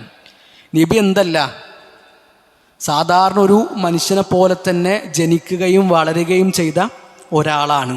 അതല്ലാതെ അള്ളാഹുവിൻ്റെ റസൂൽ സല്ലല്ലാഹു അലൈഹി വസല്ലമ നൂറിൽ നിന്നുള്ള പ്രകാശത്തിൽ നിന്നുള്ള സൃഷ്ടിയല്ല. മക്കയിൽ അബ്ദുള്ളയുടെയും മാമിനയുടെയും മകനായി ജനിച്ച ആളാണ് അള്ളാഹുവിൻ്റെ റസൂൽ സല്ലല്ലാഹു അലൈഹി വസല്ലം. നബി സല്ലല്ലാഹു അലൈഹി വസല്ലമ പ്രകാശത്തു നിന്നുള്ള സൃഷ്ടിയാണ്. അള്ളാഹു ആദ്യം സൃഷ്ടിച്ചത് മുഹമ്മദ് നബി സല്ലല്ലാഹു അലൈഹി വസല്ലമയുടെ നൂറാണ്. നബിക്ക് നിഴലില്ല. ഈ പ്രപഞ്ചം മുഴുവൻ അള്ളാഹു സൃഷ്ടിച്ചത് നബി സല്ലല്ലാഹു അലൈഹി വസല്ലമക്ക് വേണ്ടിയിട്ടാണ് എന്നൊന്നും പറയുന്നതിന് എന്തില്ല, ഒരു അടിസ്ഥാനവും ഇല്ല. അതൊക്കെ അള്ളാഹുവിൻ്റെ റസൂൽ സല്ലല്ലാഹു അലൈഹി വസല്ലം പേരിൽ എന്ത് ചെയ്യലാണ്, അതിര് കവിയലാണ്. കുൽ ഇന്നമാ അന ബശറുൻ മിസ്ലുക്കും യൂഹാ ഇലയ്യ. നബി സല്ലല്ലാഹു അലൈഹി വസല്ലം പറഞ്ഞ എന്താണ്, നബിനോട് പ്രഖ്യാപിക്കാൻ പറയാണ് ഖുർആൻ, ഞാൻ നിങ്ങളെപ്പോലെ ഒരു മനുഷ്യനാണ്. നബി സല്ലല്ലാഹു അലൈഹി വസല്ലം നമ്മളെപ്പോലെ മനുഷ്യനാണ്, നമ്മളെപ്പോലെ മനുഷ്യനാണ്. സാധാരണ മനുഷ്യനാണോ? സാധാരണ മനുഷ്യനല്ല. അള്ളാഹുവിൻ്റെ റസൂൽ സല്ലല്ലാഹു അലൈഹി വസല്ലം നബിയാണ് റസൂലാണെന്ന് പറഞ്ഞാൽ തന്നെ പിന്നെന്തല്ല, സാധാരണ മനുഷ്യനല്ല. നബിൻ്റെ ഏറ്റവും വലിയ പ്രത്യേകത നബിക്ക് വഹിയുണ്ട്, നബിക്ക് മുഅ്ജിസത്തുണ്ട് അല്ലേ. നബി അള്ളാഹുവിൻ്റെ റസൂലാണ്. അതാണ് നബി സല്ലല്ലാഹു അലൈഹി വസല്ലമയുടെ ഏറ്റവും വലിയ പ്രത്യേകത. അപ്പോൾ നബി സല്ലല്ലാഹു അലൈഹി വസല്ലമ നമ്മളെപ്പോലെ മനുഷ്യനാണ്. നമ്മളെപ്പോലെ മനുഷ്യനാണെന്ന് പറയുന്നതും നമ്മളെപ്പോലെ മനുഷ്യനാണെന്ന് പറയുന്നത് എന്തുണ്ട്, മാറ്റല്ലേ. ഇപ്പോൾ ഞാൻ ഇന്ന് എൻ്റെ ഭാര്യയെ തല്ലിയിട്ടില്ല, അത് നിങ്ങൾക്ക് എന്താ മനസ്സിലായത്? ഇന്ന് തല്ലിയിട്ടില്ല, ഇന്നലെ തല്ലിയിരുന്നു അല്ലേ. ഞാൻ ഇന്ന് എൻ്റെ ഭാര്യയെ തല്ലിയിട്ടില്ല, എന്താ മനസ്സിലായി? ഞാൻ ഇന്നെൻ്റെ ഭാര്യയെ തല്ലിയിട്ടില്ല, ഞാൻ തല്ലിയിട്ടില്ല, വേറെ ആരോ തല്ലിയിട്ടുണ്ട്. ഞാൻ ഇന്ന് എൻ്റെ ഭാര്യയെ തല്ലിയിട്ടില്ല. അപ്പോൾ എൻ്റെ ഭാര്യനെ തല്ലിയിട്ടില്ല, വേറെ ആരോ ഭാര്യനെ തല്ലിയിട്ടുണ്ടതാണ്. ഞാൻ ഇന്ന് എൻ്റെ ഭാര്യയെ തല്ലിയിട്ടില്ല. ഭാര്യനെ തല്ലിയിട്ടില്ല, വാപ്പാനെ തല്ലിയിട്ടുണ്ടാവും, ഉമ്മാനെ തല്ലിയിട്ടുണ്ടാവും, മക്കളെ തല്ലിയിട്ടുണ്ടാവും അല്ലേ. ഞാൻ ഇന്ന് എൻ്റെ ഭാര്യയെ തല്ലിയിട്ടില്ല. അപ്പോൾ തല്ലിയിട്ടില്ല, വേറെന്തൊക്കെ ചെയ്തിട്ടുണ്ട്. അപ്പം നബി സല്ലല്ലാഹു അലൈഹി വസല്ലമ നമ്മളെപ്പോലെ മനുഷ്യനാണ്. എന്നാൽ നമ്മളെപ്പോലെ മനുഷ്യനാണെന്ന് പറയുന്നതും നമ്മളെപ്പോലെ മനുഷ്യനാണെന്ന് പറയുന്നത് എന്തുണ്ട്, മാറ്റണം. അപ്പോൾ സാധാരണ മനുഷ്യനല്ല. നബിക്ക് വഹിയുണ്ട്, നബിക്ക് മുഅ്ജിസത്തുണ്ട്. അള്ളാഹുവിൻ്റെ റസൂൽ സല്ലല്ലാഹു അലൈഹി വസല്ലമ റസൂലാണ്. അത് നബിൻ്റെ പ്രത്യേകതയാണ്. നബി സല്ലല്ലാഹു അലൈഹി വസല്ലം പറഞ്ഞു, ലാ തത്റൂനി കമാ അത്റത്തിൻ നസാറ ഇബ്ന മറിയം. മറിയമിൻ്റെ പുത്രനെ നസാറാക്കൾ ആദരിച്ചതുപോലെ, അതിര് കവിഞ്ഞതുപോലെ എന്ത് ചെയ്യരുത്, എൻ്റെ വിഷയത്തിൽ നിങ്ങൾ അതിര് കവിയാൻ പാടില്ല. ഞാൻ അബ്ദുള്ള, ഞാൻ അള്ളാഹുവിൻ്റെ അടിമയാണ്. ഫഖൂലു അബ്ദുഹു വ റസൂലു, ഞാൻ അവൻ്റെ അടിമയാണ്, അവൻ്റെ റസൂലാണ് എന്ന് നിങ്ങൾ പറഞ്ഞോളൂ എന്ന് നബി സല്ലല്ലാഹു അലൈഹി വസല്ലം പറയുന്ന നമുക്ക് കാണാൻ പറ്റും. അപ്പോൾ നബിൻ്റെ കാര്യത്തിൽ നബി പറഞ്ഞിടത്തും അള്ളാഹു പറഞ്ഞിടത്തും നമ്മൾ നിന്നാൽ മതി. അതല്ലാത്ത കാര്യങ്ങളിലേക്ക് നമ്മൾ ഒരിക്കലും അതിര് കവിയാൻ പാടില്ല. ഇൻഷാ അല്ലാഹ് ബാക്കി ഭാഗങ്ങൾ നമുക്ക് വിശദമായിട്ട് അടുത്തൊരു ക്ലാസ്സിൽ പറയാമെന്നാണ് വിചാരിക്കുന്നത്. കഴിഞ്ഞ ക്ലാസ്സിൽ ഒരു ചോദ്യം വന്നിരുന്നു, നമ്മളെ കഅബയുടെ നിർമ്മാണത്തെ പറ്റിയിട്ട് അല്ലേ. ആരാണ് ആദ്യം കഅബ നിർമ്മിച്ചത്? അത് ഇബ്രാഹിം നബി അലൈഹി സ്വലാത്തു വസ്സലാമയാണോ അതല്ല മലക്കുകളാണോ, ആരാണെന്നുള്ളതിൽ അതിൽ 3 അഭിപ്രായങ്ങൾ പ്രധാനമായിട്ട് നമുക്ക് കാണാൻ പറ്റും. ആരാണ് കഅബ ആദ്യമായിട്ട് നിർമ്മിച്ചത് എന്നതിൽ 3 അഭിപ്രായങ്ങൾ പ്രധാനമായിട്ട് നമുക്ക് കാണാൻ പറ്റും. ഒന്ന്, ആദം നബി അലൈഹി സ്വലാത്തു വസ്സലാമയാണ് കഅബ നിർമ്മിച്ചത് എന്നുള്ള ഒരു അഭിപ്രായമാണ്. അതാണ് ഇബ്നുൽ ജൗസി റഹിമഹുല്ല, അതുപോലെ തന്നെ ഷെയ്ഖ് അൽ അമീൻ അഷ്ശങ്കീത്തി റഹിമഹുല്ല, ഇവരുടെയൊക്കെ അഭിപ്രായം, ഇബ്നു ഹജർ റഹിമഹുല്ലയുടെയൊക്കെ അഭിപ്രായം അതാണ്. ആദം നബി അലൈഹി സ്വലാത്തു വസ്സലാമയാണ് കഅബ നിർമ്മിച്ചതെന്നുള്ള അഭിപ്രായമാണ്. വേറൊരു അഭിപ്രായം മലക്കുകളാണ് കഅബ നിർമ്മിച്ചതെന്നുള്ളതാണ്. മൂന്നാമത്തെ ഒരു അഭിപ്രായം ഇബ്രാഹിം നബി അലൈഹി സ്വലാത്തു വസ്സലാമ തന്നെയാണ് ആദ്യമായിട്ട് കഅബ നിർമ്മിച്ചത് എന്നാണ്. അതാണ് ഇബ്നു തൈമിയ്യ റഹിമഹുല്ലയുടെയും ഇബ്നുൽ ഖയ്യിം റഹിമഹുല്ലയുടെയും ഇബ്നു കസീർ റഹിമഹുല്ലയുടെയൊക്കെ അഭിപ്രായം. ഷെയ്ഖ് ഇബ്നു ഉസൈമീൻ റഹിമഹുല്ലയൊക്കെ പ്രബലമാക്കുന്നതും അഭിപ്രായമാണ്. എന്നാൽ ഇതെന്താണ്, അഭിപ്രായ വ്യത്യാസമുള്ളൊരു വിഷയമാണ്. ശരിക്കും ഇബ്രാഹിം നബി അലൈഹി സ്വലാത്തു വസ്സലാമയുടെ മുമ്പ് തന്നെ കഅബ ഉണ്ടായിരുന്നു എന്നുള്ളതിൽ എന്തുണ്ട്, ചില തെളിവുകളൊക്കെ നമുക്ക് ചരിത്രത്തിൽ കാണാൻ പറ്റും. അപ്പോൾ വല്ലാഹു ആലം, ഇബ്രാഹിം നബി അലൈഹി സ്വലാത്തു വസ്സലാമക്ക് മുമ്പ് കഅബയുണ്ട് എന്ന അഭിപ്രായമാണ് കുറച്ചും കൂടി ശരിയായിട്ട് തോന്നുന്നത്. അതിന് ഒരുപാട് തെളിവുകളൊക്കെ പണ്ഡിതന്മാരെ എണ്ണി പറയുന്നതും നമുക്ക് കാണാൻ പറ്റും. എന്നാൽ ആദം നബി അലൈഹി സ്വലാത്തു വസ്സലാമയാണ് കഅബ ഉണ്ടാക്കിയെന്നുള്ളതിനോ മലക്കുകളാണ് കഅബ ആദ്യം ഉണ്ടാക്കിയതിനുള്ളതിനോ എന്തില്ല, പ്രത്യേകം തെളിവുകളൊന്നും വന്നതായിട്ടും കാണുന്നില്ല. ഇങ്ങനത്തെ 3 അഭിപ്രായങ്ങൾ പ്രധാനമായിട്ടും ആ ഒരു വിഷയത്തിലുണ്ട് എന്ന് നമ്മൾ എന്ത് ചെയ്യുക, മനസ്സിലാക്കി വെക്കുക. കേട്ടില്ല? ആ ആ അല്ലാഹു അലം നോക്കണം. ആരൊക്കെ ഇബ്രാഹിം നബി അലൈഹി സ്വലാത്തു വസ്സലാമിയുടെ ആ മില്ലത്തിൽ ഉണ്ടായിരുന്നു എന്നുള്ളത് നോക്കണം. ഇപ്പോൾ നബിൻ്റെ കുടുംബക്കാരുടെ കൂട്ടത്തിൽ ഇപ്പോൾ നബിൻ്റെ ഉപ്പയുടെ സഹോദരന്മാർ 10 ആൾക്കാരാണ്. അബ്ദുൽ മുത്തലിബിൻ്റെ 10 മക്കളാണുള്ളത്. അബ്ദുൽ മുത്തലിബിന് 10 മക്കളാണുള്ളത്. 10 ആൺകുട്ടികൾ, 6 പെൺകുട്ടികൾ. ആ 10 ആൺകുട്ടികളുടെ കൂട്ടത്തിൽ 6 ആൾക്കാർ നബി സല്ലല്ലാഹു അലൈഹി വസല്ലം നബി ആകുന്നതിന് മുമ്പ് എന്ത് ചെയ്തിട്ടുണ്ട്? മരിച്ചിട്ടുണ്ട്. പിന്നെ 4 ആൾക്കാരാണ് ശേഷം ഉണ്ടായിരുന്നത്. ആണ് അബൂ ലഹബ്, അബൂ താലിബ്, ഹംസ, അബ്ബാസ്. അതിൽ 2 ആൾക്കാർ മുസ്ലിങ്ങളായിരുന്നു, 2 ആൾക്കാർ മുശ്രിക്കുകളും ആയിരുന്നു. അബൂ താലിബും അബൂ ലഹബും ഒരു ഭാഗത്ത്, പിന്നെ അബ്ബാസ് റളിയല്ലാഹു അൻഹും ഹംസ റളിയല്ലാഹു അൻഹും വേറൊരു ഭാഗത്ത്. ഈ നസബിലുള്ളത് നോക്കണം. 1-2 ചോദ്യങ്ങൾ ചോദിക്കട്ടെ? കേട്ടില്ല. ആ എല്ലാവരും അല്ലാഹു അലം, അറിയില്ല. എല്ലാവരും ആണോ എന്നുള്ളത് അറിയില്ല. ആ ചരിത്രം നമ്മൾ പറഞ്ഞിട്ടില്ല. അംർ ഇബ്നു ലുഹയ്യാണ് ശരിക്കും മക്കക്കാരുടെ പാരമ്പര്യം എന്ന് പറഞ്ഞാൽ ഇബ്രാഹിം നബി അലൈഹി സ്വലാത്തു വസ്സലാമയുടെ മില്ലത്തായിരുന്നു, തൗഹീദിലായിരുന്നു അവരുണ്ടായിരുന്നത്. പിന്നീട് ആദ്യമായിട്ട് മക്കയിലേക്ക് ശിർക്ക് കൊണ്ടുവരുന്നത്, വിഗ്രഹാരാധന കൊണ്ടുവരുന്നത് അംർ ഇബ്നു ലുഹയ്യാണ്. അംർ ഇബ്നു ലുഹയ് അദ്ദേഹം ഒരു പ്രമാണിയായിരുന്നു, കുറച്ചൊക്കെ അറിവൊക്കെ ഉണ്ടെന്നുള്ള നിലക്കുള്ള ആളായിരുന്നു. അദ്ദേഹം ഷാമിൽ പോയപ്പോഴാണ് ഈ വിഗ്രഹാരാധനയും കാര്യങ്ങളൊക്കെ കാണുന്നത്. അപ്പോൾ അതിൽ ആകൃഷ്ടനായി അവിടുന്ന് അദ്ദേഹം കൊണ്ടുവന്ന വിഗ്രഹമാണ് ഹുബൽ. അത് മക്കക്കാരുടെ വലിയൊരു വിഗ്രഹമായിട്ട് പിന്നീട് മാറുന്നൊക്കെ നമുക്ക് ചരിത്രത്തിൽ കാണാൻ പറ്റും. ആ അംർ ഇബ്നു ലുഹയ്യാണ് എന്ത് ചെയ്തത്? ആദ്യം മക്കയിൽ വിഗ്രഹാരാധനക്ക് തുടക്കമിടുന്നത്. അതുകൊണ്ടാണ് നബി സല്ലല്ലാഹു അലൈഹി വസല്ലം പറഞ്ഞത്, നാളെ നരകത്തിൽ അംർ ഇബ്നു ലുഹയ് അവൻ്റെ കുടൽമാല പുറത്തു വന്ന നിലക്ക് നരകത്തിൽ കിടക്കുന്നത് ഞാൻ കണ്ടിട്ടുണ്ട്. കാരണം ഒരു തെറ്റ് ആദ്യം തുടങ്ങി വെക്കുന്ന ആൾക്ക് എന്തുണ്ട്? അതിൻ്റെ ഗൗരവമുണ്ട്. ആ ശിക്ഷയുടെ ഗൗരവം ഒന്നുകൂടി കൂടുന്നുള്ളതാണ്. അപ്പോൾ അംർ ഇബ്നു ലുഹയ്യാണ് എന്ത് ചെയ്യുന്നത്? ആദ്യമായിട്ട് ശിർക്ക് കൊണ്ടുവരുന്നത്. വിശദമായിട്ട് നമുക്ക് ബാക്കി കാര്യങ്ങൾ എന്ത് ചെയ്യാം, അടുത്ത ക്ലാസ്സിൽ പറയാം ഇൻഷാ അല്ലാഹ്. തൽക്കാലം നമുക്കിവിടെ നിർത്താൻ തോന്നുന്നു അല്ലേ? സമയമായില്ലേ? ഇൻഷാ അല്ലാഹ്. ഏതായാലും അള്ളാഹു കൂടുതൽ അറിയാനും പഠിക്കാനും നമ്മളെല്ലാവരെയും സഹായിക്കട്ടെ. ഉപകാരപ്രദമായ അറിവ് അള്ളാഹു നമുക്ക് എല്ലാവർക്കും വർദ്ധിപ്പിച്ചു തരട്ടെ. നബി സല്ലല്ലാഹു അലൈഹി വസല്ലമയുടെ കാലടിപ്പാടുകൾ ചാണിന് ചാണായിട്ട് മുഴത്തിന് മുഴമായിക്കൊണ്ട് പിന്തുടരുന്നവരുടെ കൂട്ടത്തിൽ അള്ളാഹു നമ്മളെല്ലാവരെയും ഉൾപ്പെടുത്തട്ടെ. അഖൂലു ഖൗലി ഹാദാ അസ്തഗ്ഫിറുല്ലാഹ ലി വലക്കും വലിജമീഇൽ മുസ്ലിമീൻ. സുബ്ഹാനകല്ലാഹുമ്മ വബിഹംദിക അഷ്ഹദു അൻ ലാ ഇലാഹ ഇല്ലാ അൻത അസ്തഗ്ഫിറുക വഅതൂബു ഇലൈക്. അസ്സലാമു അലൈക്കും വറഹ്മത്തുള്ളാഹി വബറകാതുഹു.